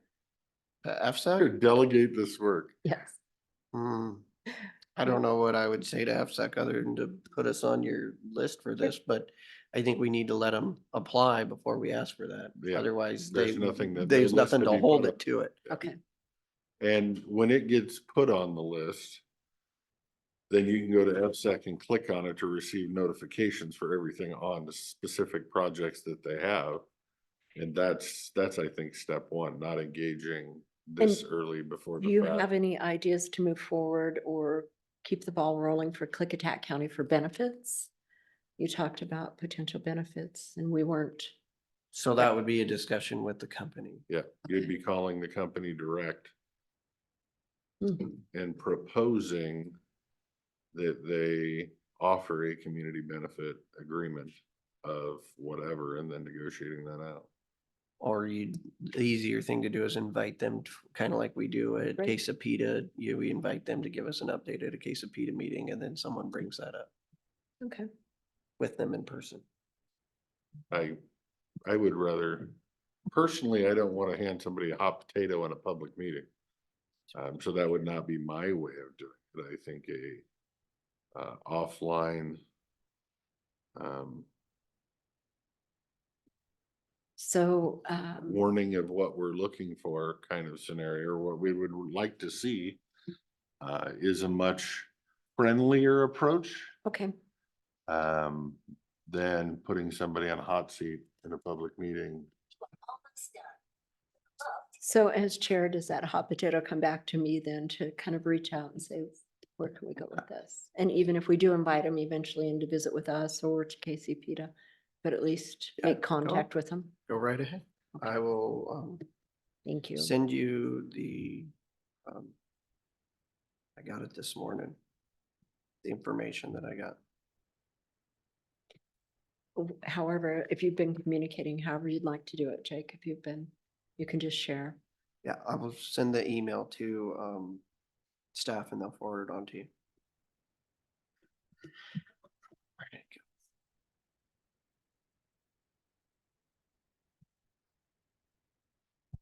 Oh, 10:23. So we need to be cognizant of our time for our 11:15 executive session. But we do have about less than 45 minutes to talk about unfinished business, which is the board positions. Would you like to start to work our way through those? And if we get close, or would you like to take up the WSU extension program and move the unfinished business of the boards until after are elected. Well, I'm gonna be fairly easy on the appointments. I've already made one motion to be able to appoint my representative to District 3 seat of the Planning Commission. And with that, if this board so chooses to not fulfill my request, then it can fill all the rest of them as well.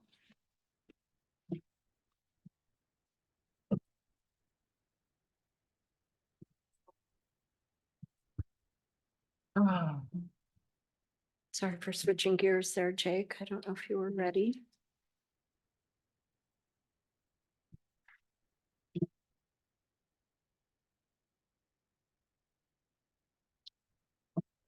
So I did come across, when did we advertise?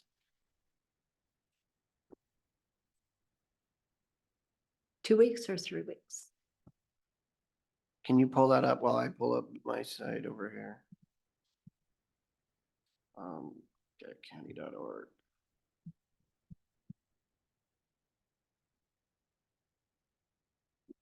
Recent agenda. I know it's on the website, it's been up there for weeks now. December 26th. December what? Is when it was posted. 22nd. Okay, because I know in our. I had it up and then of course the computer wants to restart.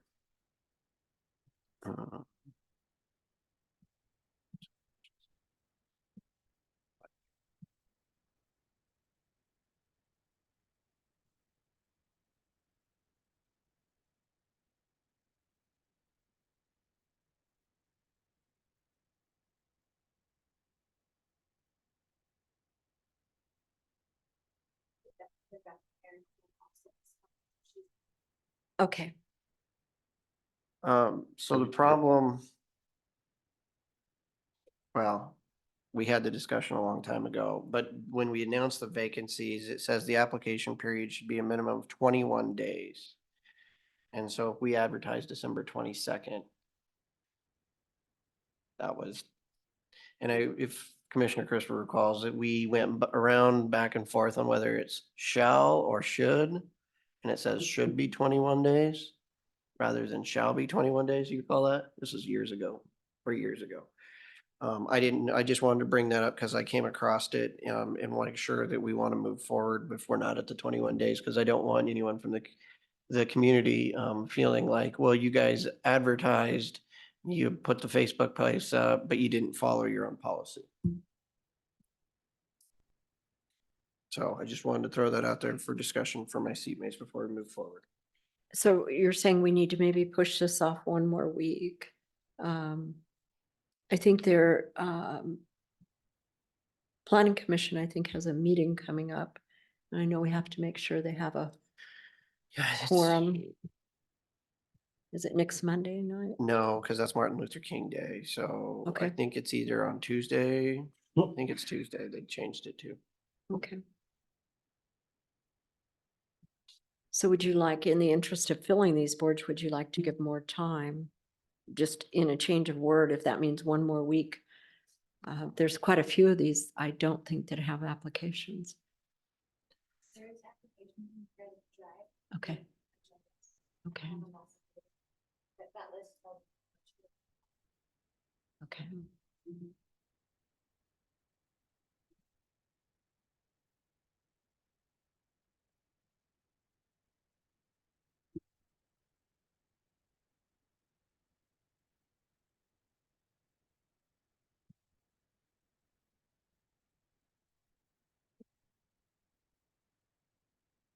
I did hear this morning, we should be getting someone for the technical advisory board from the Yakima Nation. They had someone move on, and then but they're gonna get their application in soon. Okay.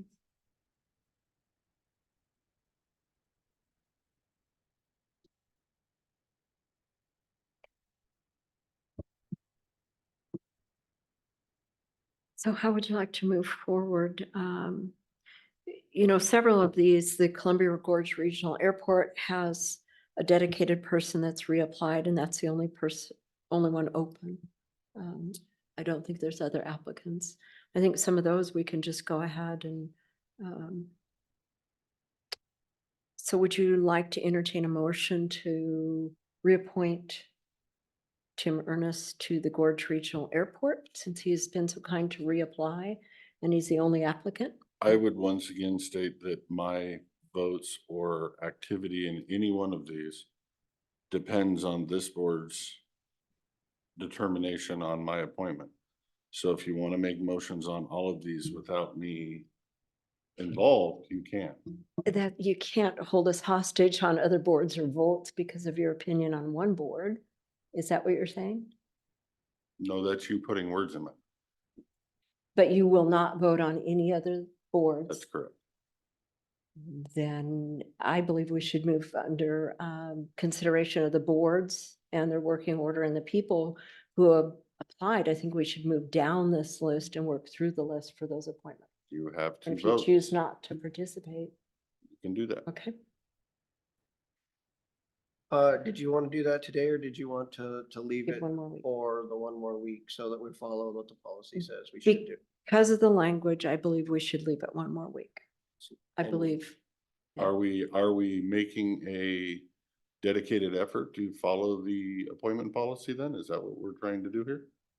Yes, and I want to make a dedicated effort to serve the boards and serve the public, that if we say 21 days, whether our words are a little incorrect in the statement, we can correct that policy later. I want to leave that open so that there are openings, so people, there's several of these boards people haven't responded to.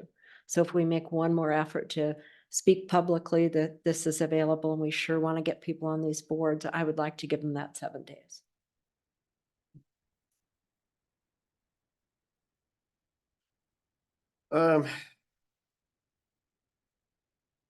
I was one who said, let's wait another Okay. week, no problem. I guess Okay. I was gonna try to respond to where, or ask where Commissioner Christopher was going with that, following the entire policy, because you made some statements. Would you like to clarify what parts of the policy are we not following?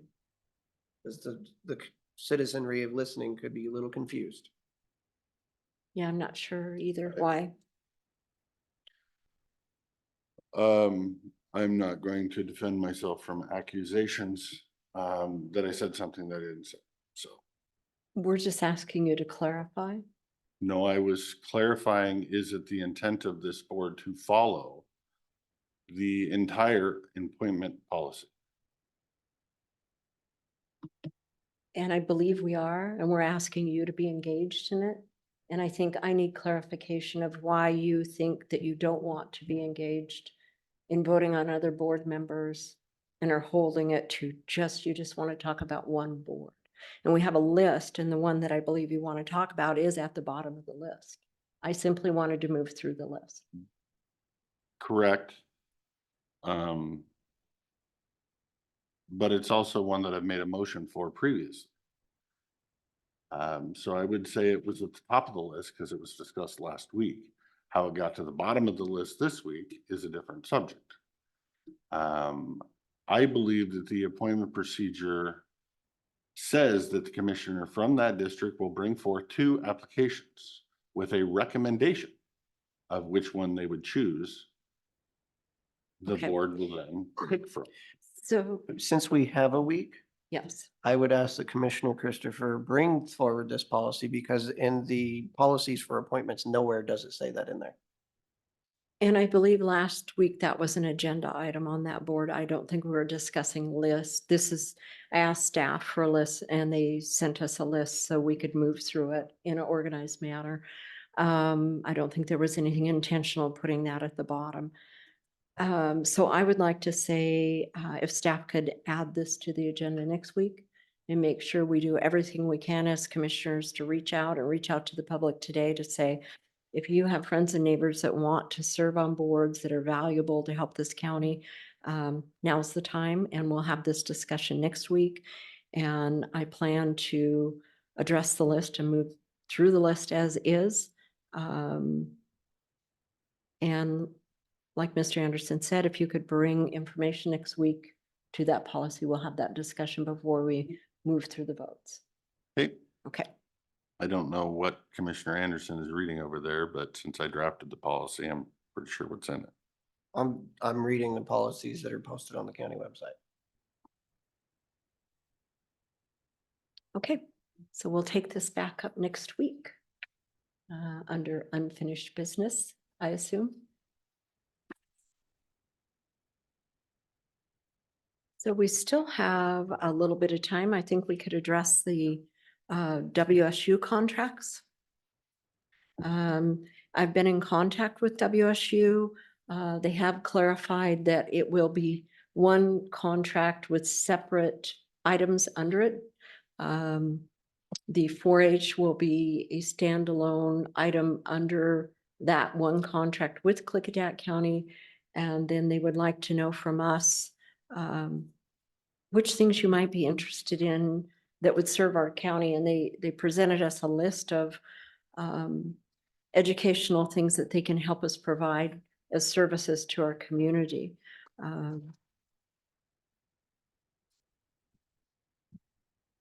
So, and they range from agriculture and natural resources, which include things like Master Gardener Program, food safety, and I'm just reading, there's 12 items, soil health, crop production, 12 items on the natural resource and ag section. And there's also 12 items under community and economic development, community-oriented public safety, citizen survey and needs assessments, digital incentives, digital equity, broadband access. They have all kinds of programs that they can assign staff to be located here in Klickitat County like they've done before and work us through those things, but we need to pick. They have youth and families, expanded food and nutrition programs, guiding good choices, kind of counseling programs that they can help set up for our communities, and then the 4-H program. Did either of you have any programs you were specifically? We listed? know what they're currently providing. Did we ask anybody that? That was my question. I wanted to talk to Hannah to see what we're currently providing to make sure I don't unilaterally check something and say it's not Okay. needed that she's actually doing. Then we will reach out to Hannah and ask what she's already providing. I can say from what she talked to us about, I'm sure it was some farm management and soil health, crop production, things that she'd told us she'd been doing. And then there were also economic development items in there where she had worked with MCED over a grant issue that she told us she'd been doing. Those are what I had heard from her updates. But I can reach out and send Hannah a note and ask her what services she's been providing that she feels also are essential that maybe we should continue. So the other question I would ask is a lot of these in the agriculture side are things that have been taken up by Yes, the conservation districts. I agree. And so I don't want to ask for something that somebody else is already doing and already has a program, and then you have two competing programs operating. I think we need to do a little bit more full research. That's kind of exactly where I'm coming from. I would like Hannah to get this list Okay, and be able to give us a detailed description of what she does in each one of these things or which one she doesn't do. And then be able to present that to the conservation district to make sure we're not double dipping. And Or they're like, we're already in-house. working on this. So then that would tell you that, okay, Hannah doesn't need to do number 4. We can change it to number 3 scenario, and we're not, out of line. I don't want to make unilateral decisions because I know best when I don't know what they do. well, and I know two programs that were very popular in the past, the long-term past before Hannah, were Master Gardeners and Food Safety. Those are both very popular programs, and I'd hope to see bringing some of those types of programs back.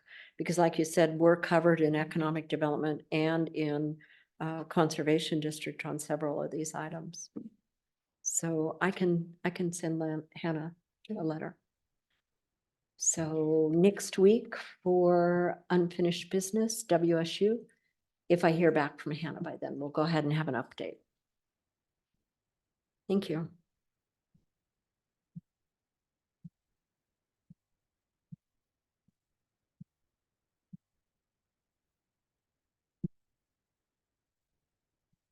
So we are early at 10:39. The last thing on our list is the executive session with Mr. Cannell. So on our pending items list, Okay, there's the coroner on there. When I was up in Wasack, they were talking about some legislation for small counties under 40,000 that would save some money, potentially save some money on the coroner side, so it didn't have to be its own office and its own everything. And so I want to talk to you guys about if that's something you're possibly interested in that we could push this year. To me, again, I have to know, I've been told there's two choices, but I don't know for sure there's two choices. I need to be educated on what the choices are before I can make a decision on a choice. You mean with the way it's currently written? I believe that I've been informed that we can either hire out to say the people that are currently doing it and do it on a public bid contract, or we can make it an elected position and staff employees and the whole 9 yards. So I guess I need a legal opinion on, is that the case? How does that get set up? And then I would need to reach out, or we would need to reach out to the person that's currently doing it to see if they have any interests. If we so choose to do it that way versus an elected official, and office staff and office manager and receptionist and everybody else that comes along with it before I can make a determination which way to go. Did we ask for a PA opinion request on this a while ago? Because we've been talking about this for 2 years.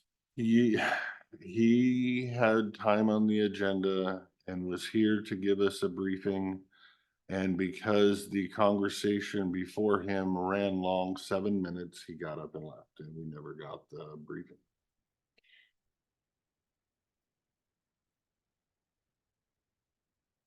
And that was at least 6 months ago, probably not. I think it was before that. So I know the PA has a good understanding of what we're required to do. And so maybe we can ask that we have that conversation in open session when he's available. And do we know, is he coming in person or? You know what? Last time it was Zoom, wasn't it?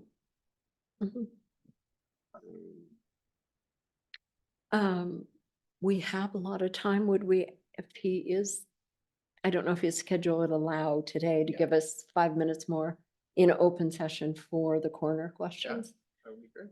Elise, can you reach out and see if he might have 5 or 10 minutes for open session, even 5 minutes for a coroner question? Jake, the legislation you talked about, if we're on board and backing that's going to help fund smaller counties for this requirement, it's my understanding this has to be in place for 2025. Would that get done in time that we would help and have money in 2025 for this? So it's not gonna be money. What it would do is it would allow us to kind of continue the way it's been going so that all these small counties could save money, because Okay, one county was looking at it, I can't remember if it was Ferry, but it looked like it'd cost them over 350,000 a year that they don't have. It's a huge amount of budget. to outright hire. Yeah. 4 or 7 phone calls a year in their county, probably. So how else would that help with a cost savings then, if it's not dedicated money? Meaning allowing us to contract, or So, meaning allow I us think it to would appoint kind of the- exempt smaller counties from these big changes more than anything else. And they didn't have a bill number yet, so I Okay. didn't get it. Okay. While we're sitting here, the other discussion I had was there's the what is it? The Eastern Washington Coalition of Counties. They meet once every 2 months. And I was speaking with one of the commissioners, and he's like, well, why are you guys are next to Yakima? Why are you not part of this? Which Because commissioner did you speak to? Wes McCart. He's like, why are you guys not a part of this? I was like, I don't know. I can talk to my seatmates about that. Mhm. Because we haven't been formally invited. I think you put in an application. When I approached the subject, we were not connected Cause for something. at yet time, cause Yakima wasn't a member. And Yakima is a member now. Yakima's now a member. Um, Um, So what do they work as a collaborative then when issues come up? They're connected and Yeah, I able to think work it- together to represent Eastern Voice. Yeah, it originally started with the Columbia River, when, I can't remember if he said 8 years ago. But I think they have a website too. Let me double check.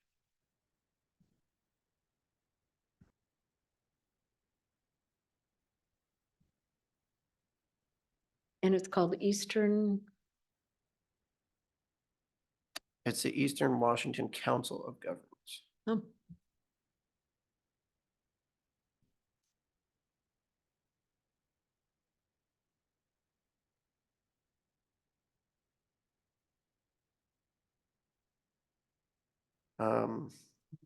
They have meetings the last Friday of every month from 11 to 3. where are their meetings held? Do they move or do they I stay? think they've been being held in Davenport, Washington at the Lincoln County Courthouse. Mhm. And I said, well, what about an online option? I was Mhm. gonna say, that sounds awful expensive running there once a month. Um,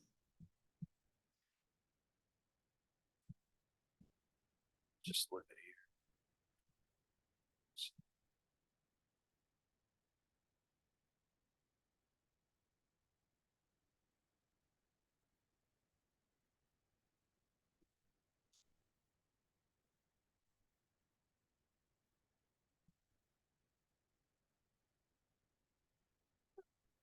That's, yeah.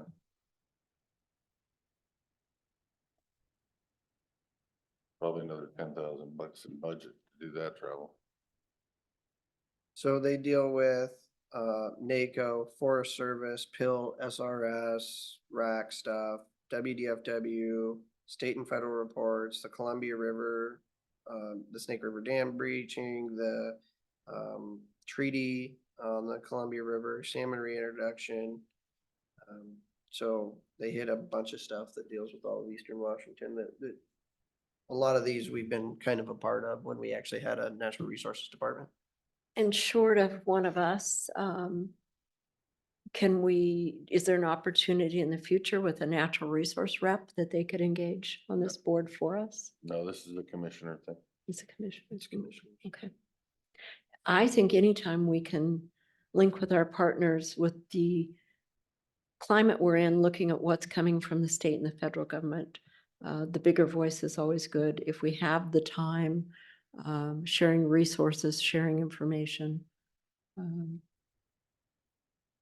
I don't think it hurts a thing. It looks like they're doing about every other 2 months based. January, pretty much. Yeah, January, March, May, June. Yeah.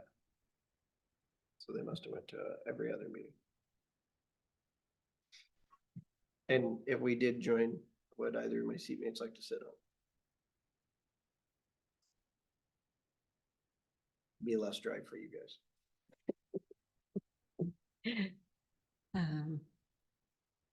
I don't hear Mr. Christopher speaking.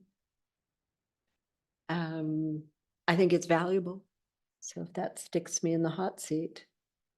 And you know, it comes along with, I was just going to ask the question about the priority water legislation that our friends in Yakima County sent us today. You know, that's worth becoming partners for and asking how we can help them in that effort. How do we combine and help push? Are we talking about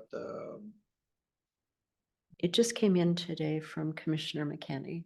I Came didn't to come my to email. me. It did not, okay. Didn't come to me either. I'll make you copies.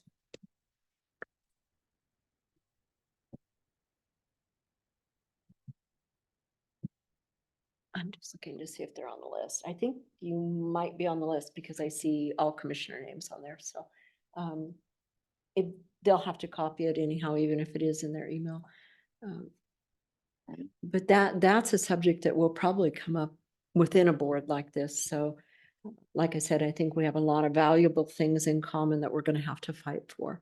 So if, Jake, if it sounds like Mr. Christopher is not interested, and Jake, if you I don't. never really- said that. You said that. Well, you didn't acknowledge one way or the other. I don't believe it matters. Okay, Good. I get it. Okay, I do believe it matters, so I would commit if you can't add that to your list or not. I'll work, I will I'll work on my the way record through it. Commit that I would throw my hat in the ring too, so. Okay. So does that mean if you're both willing to throw your hats in the ring, you both feel that it's worthy and we should try to join and send a letter? Yes. Yes, and now this board just needs to make an appointment. Well, I think first we have to see if they're willing to take us. If they want us. Oh, the other thing they got involved, so they do resolutions, they get involved in legislation like the Cougar Bill. Mhm. That was another one. They get Wow. actively involved in legislation that Wasac won't take up because Wasac's trying to not. be Draw the flag political line. with Friendly. their- yeah.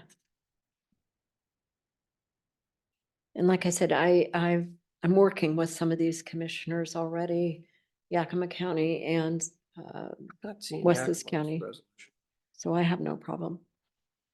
There'll be some subjects that we already talk about. Thank you. Thank you.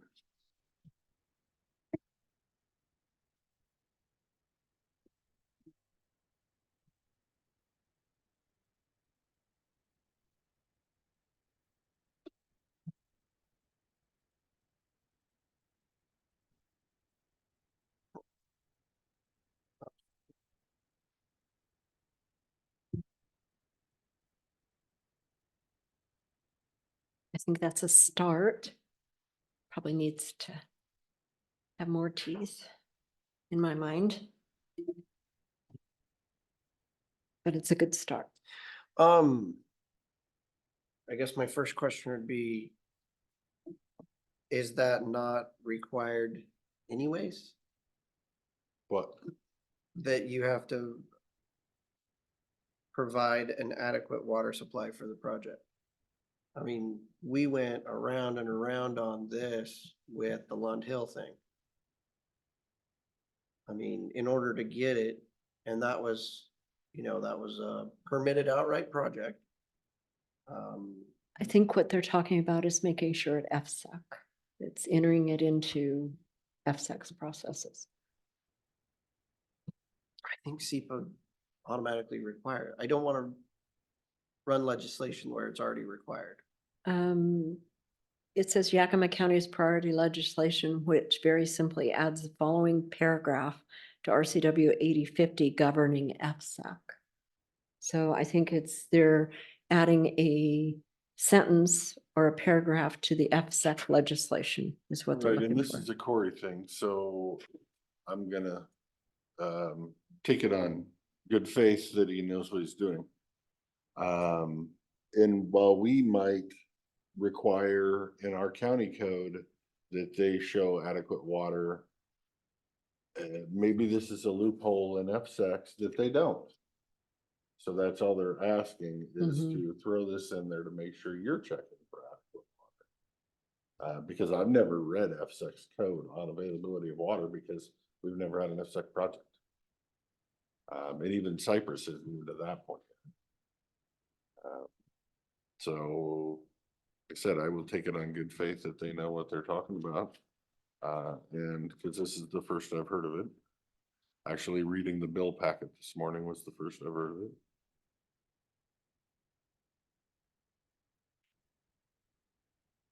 So I would think, but as Commissioner Anderson says, I'd hate to sponsor legislation if it doesn't need it. So I would say somebody should look at the FSEC if we want to sign on. And that's the recommendation. We should probably look at the FSEC language and make sure it's not already there. Well, and what they require. And so if they already require it, I understand that. I also understand wanting to put it in legislation because if they just require it, and that's their internal policies and how it works. I mean, I would think any of these projects that are gonna have to go through a full EIS. In any of our counties, the water is not for the actual project. The issue is the legal potable available water is dust control and mitigation. That's where it becomes an issue. That's where it was an issue with regards to Lund Hill. Because part of our road haul and everything else requires in every other county that has grading and filling ordinances, you have to keep the dust particulate down, which means watering it. And that's a lot of water when you're driving on these things.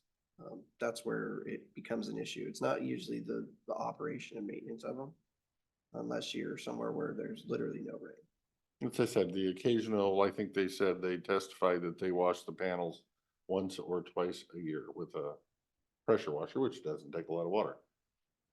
So yes, I would agree with you that your dust mitigation is the number one use of water. Fire suppression, maybe. You don't need legal potable available water for fire suppression.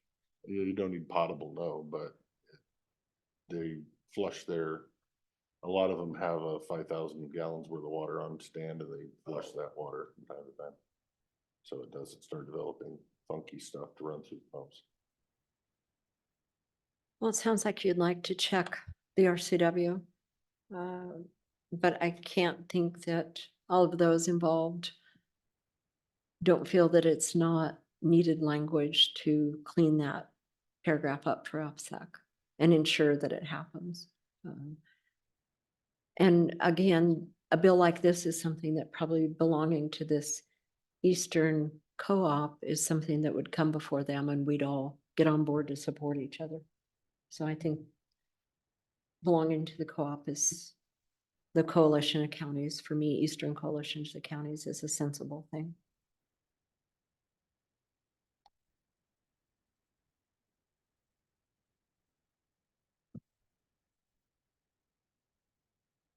Okay. And either way, I have no problem with supporting it and adding it to it. Okay. Especially, I mean, never hurts to support Chris and King and And this Judy came Warnick. from Commissioner McKinney, so I'll reach back out to her and have a conversation. And are you in support? Can I Yeah, say- I'm in support. I'd be curious. The purpose of adding the paragraph, is it not in there? Are they trying to plat it just to gain more knowledge, but it doesn't change my support at all?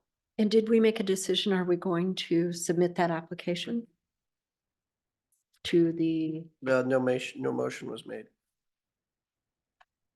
do I hear a motion to submit an application to the Eastern Coalition of Counties membership? Reading there, Bruce. I thought you had to be invited is still my recollection, but Articles of Association, Stevens. I'm trying to look through their resolutions to see how they've done it, because it's I not was gonna say, clear. it's nothing pertinent for this week. A phone call asking the question Sure. could get us to a resolution next week. I would hate to overstep and apply for something that we haven't been invited to. So what we'll do is, how about, there's a really simple one on here from Walla Walla County that was more recent than, because it was originally formed as the Lake Roosevelt Coalition, Right. dealing with the toxics up there. But Walla Walla has a good one on their little website that we could take. And if we talk to Wes about that process, and if all we need to do is put in a resolution, staff could have one available and ready for the consent agenda next week. Yep. That would work be for everyone? I would agree with that process.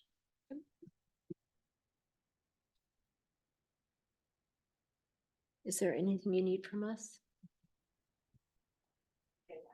Okay.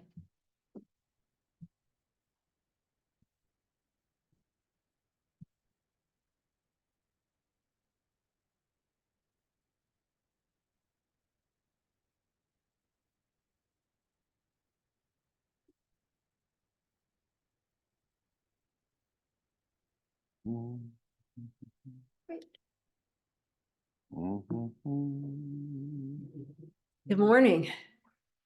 Good to see you. Sure. Did you get Elisa's question about, do you have time for open public session about a question? Perfect.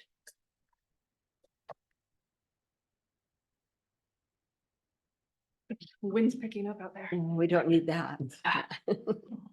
I noticed all the Christmas tree bulbs all over the ground out here. We're not gonna have to run the little sky lift here soon. So the corner situation needs to be dealt with. It's been, I think, 3+ years of notice provided by the legislature of the change that's coming effective January 1st, 2025. So we attempted to have a conversation with the board. There's a 25-minute delay in the proceeding. I had another appointment, so I had to leave. So it needs to be resolved. There needs to be care put into budgeting and physical resources as to the placement of this new office. So the question for the board that needs to be decided really within 60 days is to proceed with an elected position or an appointed staff person, equivalent to a department head. So that's really the choice the board needs to make, is years overdue of making, whether it needs to be an elected position or a appointed department head position.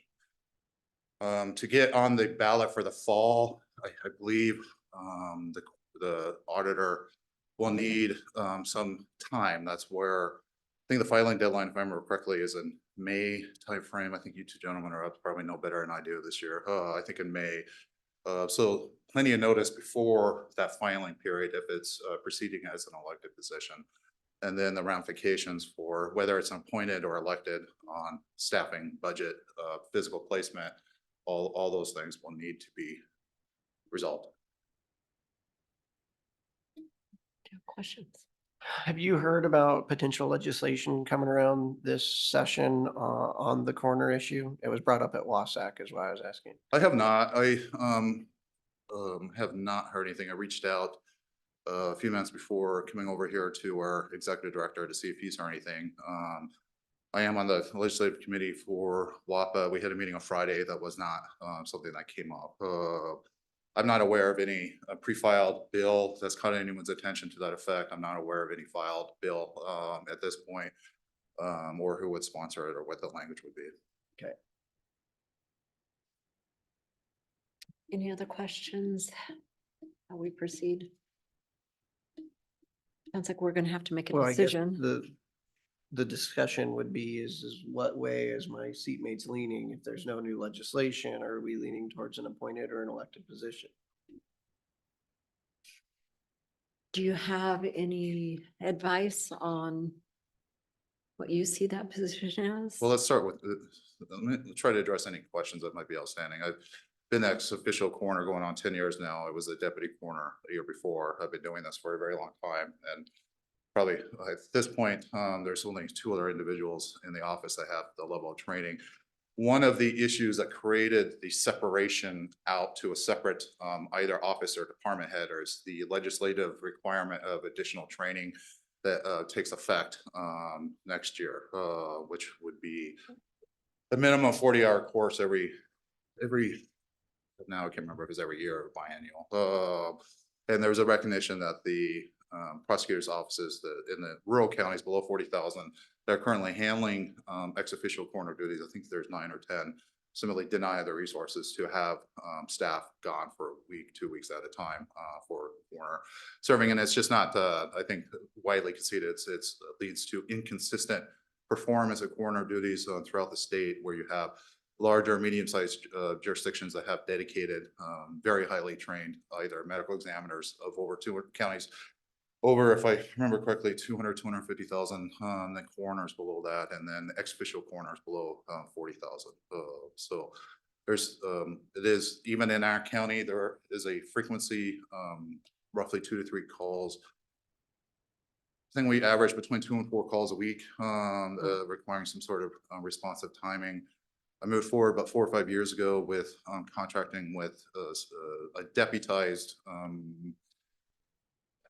it's about 6 or 7 in combination with the existing owners of the funeral home at that time. We have several deputies on this end of the county, several on others. There was issues for years, especially on the west end, where most of the deputy prosecutors serving as the coroners were located in the Goldendale area, would frequently take a minimum of 1.5 to 2 hours plus to reach west end destinations. And once the body cannot be removed without the consent of, or really anything done with it short of attempts at life-saving measures by medical professionals, without the consent of the coroner. So it can lead to very unfortunate situations with family members and, out in the driveway and things like that. It is extremely taxing. It's extremely emotional. The less whether making the coroner's primary function is make a determination of death, and taking responsibility for the body, no matter how many parts or where the body is. So it's the coroner that will collect the body parts, will work on the identification of the deceased, will establish the cause of death. We do contract him for many decades with the Clark County Medical Examiner's Office to actually perform the autopsy. So there's a lot of coordination with Clark County on that issue. They've had a few personnel changes quite a bit. There's, as with most skilled professions, there's a shortage of pathologists. As you can imagine, these are medically credentialed individuals. It's a very small subset that will take the relatively static financial opportunities for a state medical position. So they're pretty difficult to fill. They've gone through a few in the last 10 years, but they seem to have stabilized at this point. So that's very positive. Each, some calls can take only a couple hours. Other calls will hundreds of hours, depending on how complicated the scene is, depending on the life and medical history of the decedent. Tracking down the next of kin, the coroner sometimes does the actual next of kin notifications. I've done quite a few notifications in person, notifying wives and loved ones of the loss of their loved ones, which I had no idea. It can be extremely traumatic, and that's having left a scene where they're knowing the state of their students, the loved ones. Yeah, it's not pretty. It's a very difficult job. It can be physically taxing, especially if you don't have a lot of people on scene with the actual removal and transportation of the body, the emotional taxation, but not only dealing with the bereavement and grief process of the loved ones. Individuals process grief in radically different ways. Some are less adept at processing grief than others, and become somewhat hostile or confrontational, or and so forth. That is not uncommon. We just try to remember we're dealing with individuals, and most likely one of the worst moments of their life, and trying to take that into account and evaluating how they're acting. It's exceptionally difficult. The county is clearly far behind the 8 ball on preparing and moving forward. I'm not aware of any budgetary earmarks, decisions as to where the physical locations will be, the continuation of contracts with existing providers. There's a lot of work to be done. You mentioned that most of the deputy coroners in the Goldendale area. How many deputy coroners are in the county? I'm trying to get an idea that if we chose to either make it an elected or a department head, how many people might even be interested is what I'm trying to figure out in my head. I'll have to revisit that to confirm, but my memory is roughly 5. I think there's 3 active responders. You have a retired former sheriff of the county. He's a wonderful asset. He does quite a few of the calls. They are remunerated on a per call basis. and does quite a few down here. The former director of the former owner of the funeral home that sold a year or two ago does some calls on the west end, and then the current employee, the lead employee for the current funeral home under the new owner management is very hands-on and active with responding.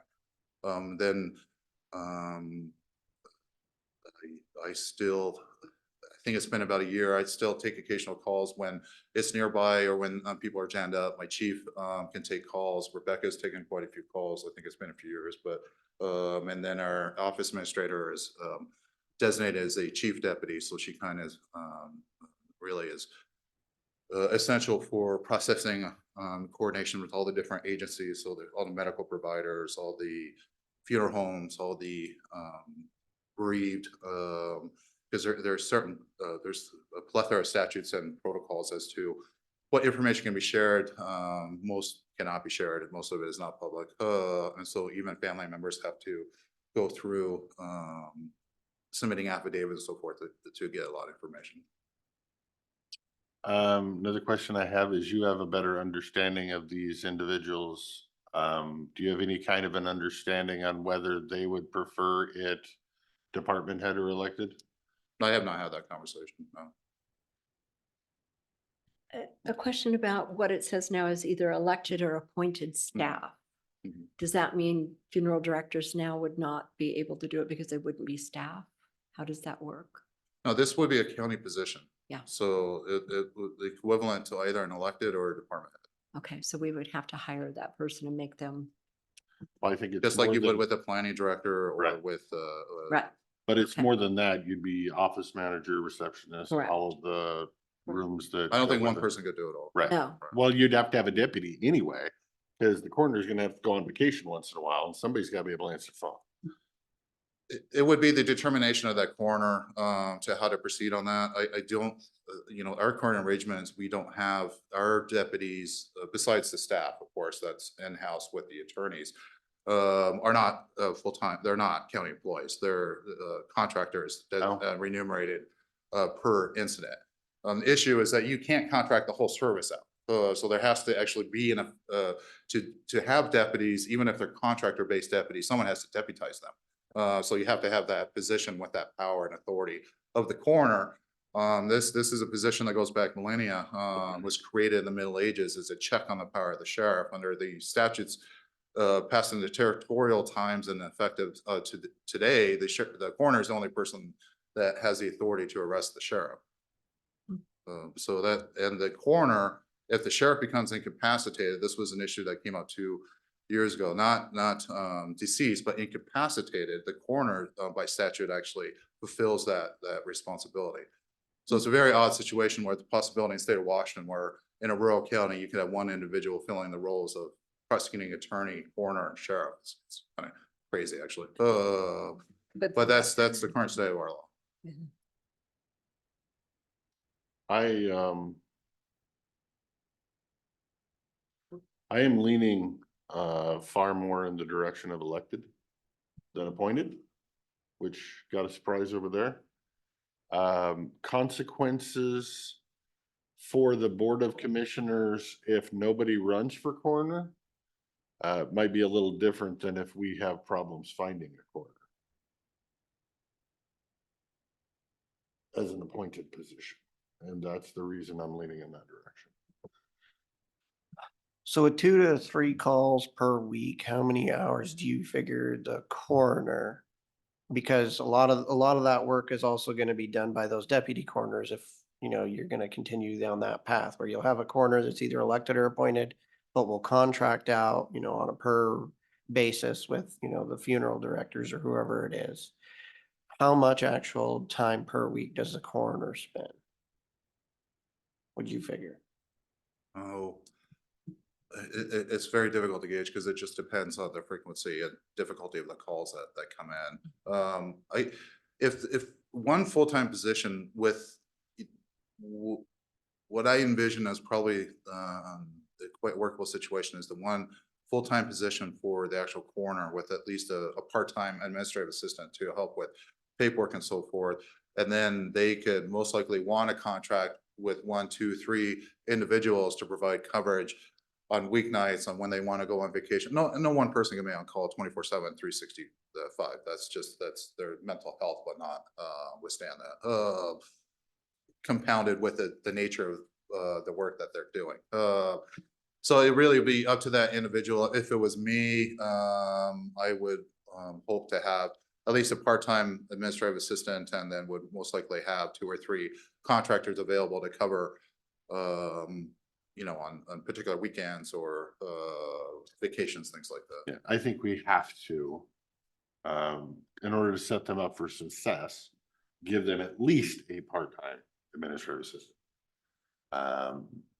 Minimal. And maybe as a starting go with that, but also know they could be requesting that to be full in order to even find somebody willing to do the job. And they'll need they'll need a physical office, the where, when, all that's depending on the resources that are available, but they'll need some place to you know, do their work, most likely somewhat with a room to meet with family members to go over things. They will be storing items, so we currently have an evidence locker in the basement. I would expect that would continue. Just the contents and the ownership of that would be transferred to the new position, whether appointed or elected, to take responsibility of that. Can you And then- think of any office spaces other than the one we have currently in WSU? But do you think of anything in the courthouse that could be used? Well, if it's an elected position, I would recommend the break room that's basically unused on the first floor, what was the former Human Relations office. I mean, I'm not sure. I can't think of offhand any other Yeah. underutilized space. Right. Do we use the law library that much in these days? Upstairs, Yeah. I think that's used routinely by the attorneys Defense counsel. practicing upstairs. I think public defenders often meet with their clients. I think that private attorneys and mostly civil disputes, I think there's quite a few depositions that occur in there, things like that. The frequency that I think the clerk, if I remember correctly, the clerk is the one that has the custody of the key. It's been years since I've signed in, but there used to be a sign-in sheet, so I don't know if they still do that or not. I think I've heard the lawyers still use it to answer your question in short.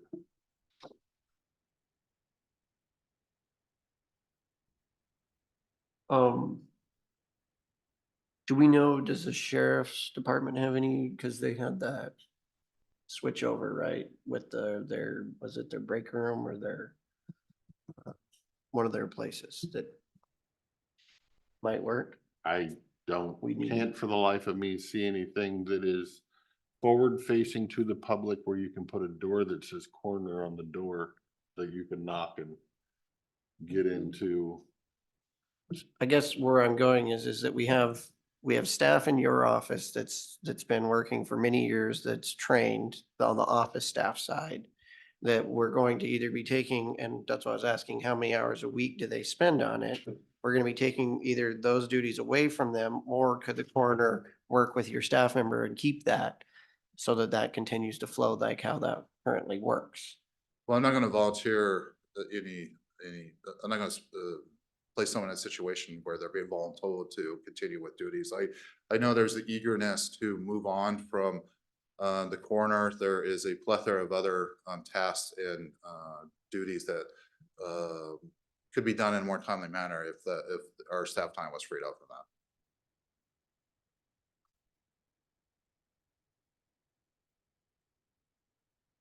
If we had the same staffing level as we did when I took office with an additional administrative assistant, that might be different, but we've been functioning with 2 less administrative assistants than any of my predecessors. So we're a couple steps beyond Lane. I know, and you've been there for a while, and I'm sorry. Mr. Zoller, I haven't heard either of your opinions on whether appointed or elected is where you're leaning. Do you have an opinion on which way either one of you are leaning? Appointed, if we're looking at the staff that we currently have, that's a tough one. How do we add something this big to somebody's list. And I know you're already doing it.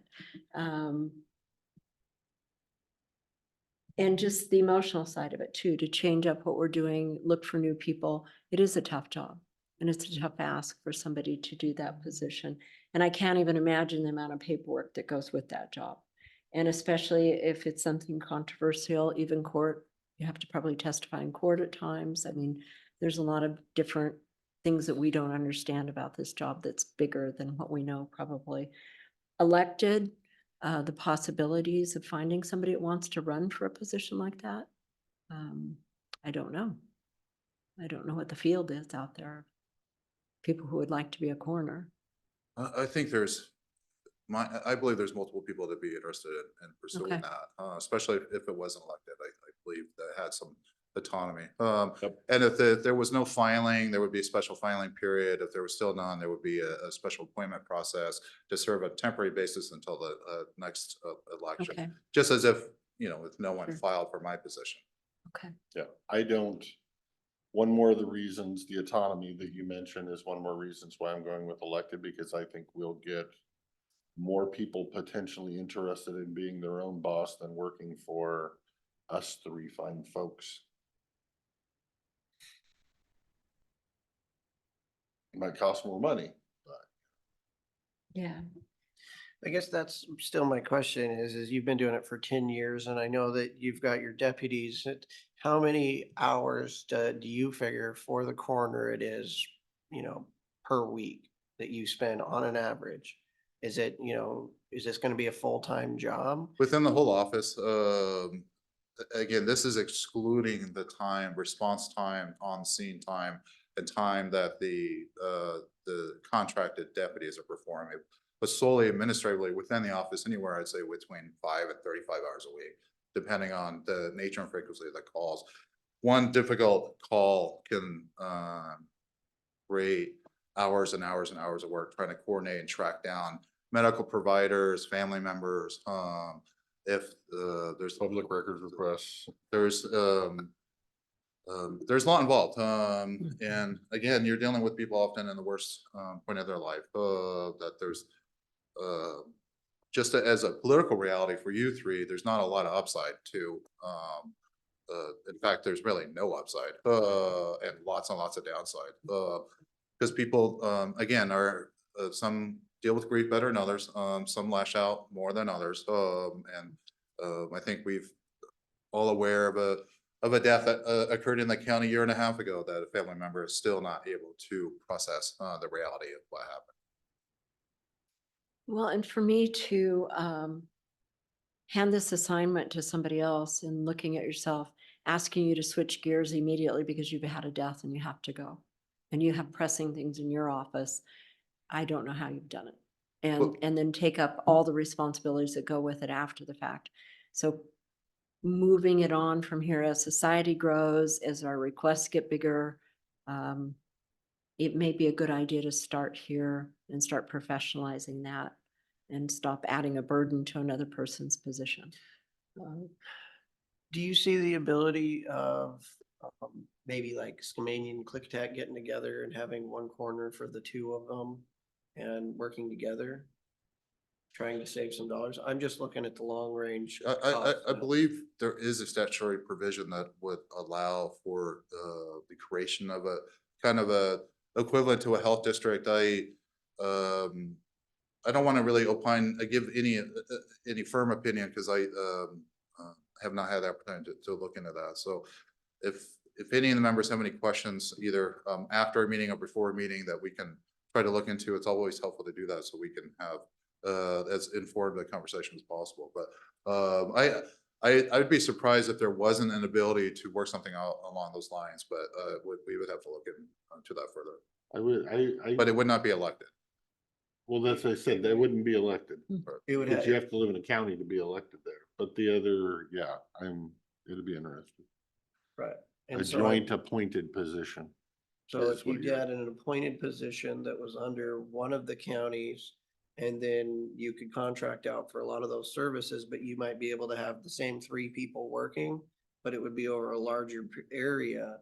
or maybe you'd have 4 or 5 people, which would make it even better for those people, then I would be more towards leaning away from an elected position, because if it's an elected position and you might have 3 calls a week, you might have 0 calls a week, you know, it's kind of like how we're dealing with behavioral health. You know, Right. sometimes they're doing.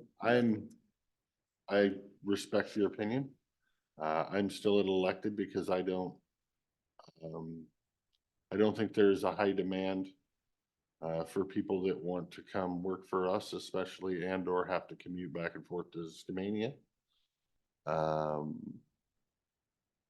And the ramifications that if we are without a coroner for a certain period of time on us versus when if the elected stepped down or died, it's a little less hot potato for us. I'm still unelected, so I'm elected, you're appointed. Sounds like Lori's the decision maker. I said what I was leaning towards. I think we need a lot more information before we make that decision. Yeah, you don't need to make a decision right now. Thank You do need to consult with the auditor as to obtain some sort of flat deadline as to when, to allow them sufficient time to prepare what they need to do, to put the position on the ballot. Last time I asked this question of the predecessor auditor, I think, the timeframe needs to be decided by March at the very latest. But I don't want to speak for the current auditor by any means, so that they would need to be involved with seeking input if there was an interest in that. And that might be a good question to sort out more quickly than another, because if you're looking at a 60-day timeframe to get that made, that will let you know that you need to make that decision within 60 days, and decisions with this body tend to take a little while. So that needs to happen sooner rather than later. Okay. Okay. Sounds like we'll go to work on it. Thank you for that, sir. Yeah. Any other questions on that corner? Not right now. Okay. I bet we will. Okay. Yeah. Before we go into, I forwarded you that article from Yakima County. Mhm. Is that something that we can talk, because it's a litigation, but we're not currently involved in? Is that something we can talk about in? Well, it's litigation that was involving Yakima County, and I believe Klickitat County. Franklin County also was caught up in a separate lawsuit with similar grounds. And the part of the settlement, if I recall correctly, I thought there was a settlement that assumed the need to redraft legislative districts. There's a process. I was not aware of the proposals, as I'm sure when you saw the maps, I'm sure you had a similar reaction I did. It's like, you got to be kidding. I mean, each and every proposal splits the country in somewhat very odd ways. It seems there's a real fixation on the Klickitat River as a division line, which I couldn't help but notice, given I live 1 mile from the river, as to which side I'll be on. So yeah, it's we have not been sued, and that's a good thing. But I guess if the question is if we're looking to maybe lend our voice into how we think that it should settle out, because there isn't a settlement. It's in front of the court, and the judge is hiring someone from California to come in and review it. How can we have an impact on, or at least make our voice heard? Well, we might not be able to, but we can Anyway. look further into that. Okay. All right. Well, Great. Because I'll have to double check. I'm not sure if the judge is going to make determination as to the new map, or if it's simply determination the current map isn't sufficient, and return to the political process to formulate new proposals. that was the goal, and that was the judge said this should go back to it, but the governor didn't call a special election, and the legislature didn't bring it up. And so now it's on the judge to make the decision, it seems, because the judge has already ruled that it's currently not good enough.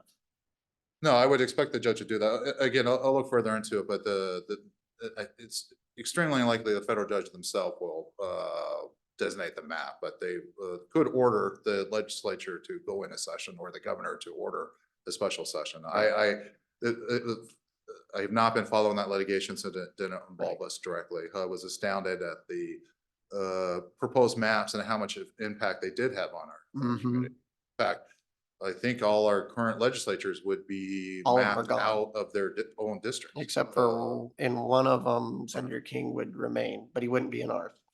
Right, it was quite shocking, right. Yeah. Looked a little political. Well, Great. they're political maps. Yeah. That's fine. So we should move to executive session. And it's the first time I've done executive session, so executive session for the county commissioners, it's 11:29. Mr. Cannell? 15 minutes. We'll do 15 minutes. Okay, so 11:45.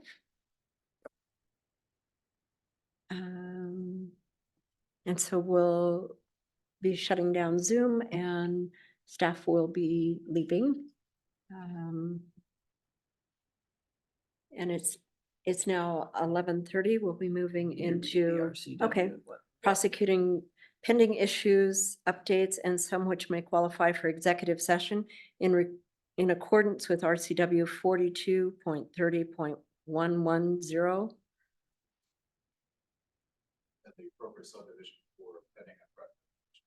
Okay, and a discussion for threatening and pending litigation. Good. Did we want to note that we won't be having any more discussions after lunch I and was that gonna ask. Zoom will not be coming back? Is that good with my seatmates? Yes. Yes, Yes, so we'll be closing session and there are no, you need to mention it's Pren I, by the way. say what? The RCW and then Pren I, which discusses why we're going in. So when you read the RCW, and then you can see it's I to discuss threatening and pending litigation, or there's D down here to review negotiation of public bid contracts, or it can be the Pren G to review performance discipline of public employees. You need to be able to inform the public when you make the motion or when you go into executive session, so the public knows what Pren it is Okay, that we're going in. so do we have to know which one of those we're discussing then? I. Okay, There used to be cheat sheets. Yeah. The three are on the blue card. and so the subjects today are I discuss threatening and pending litigation. Correct.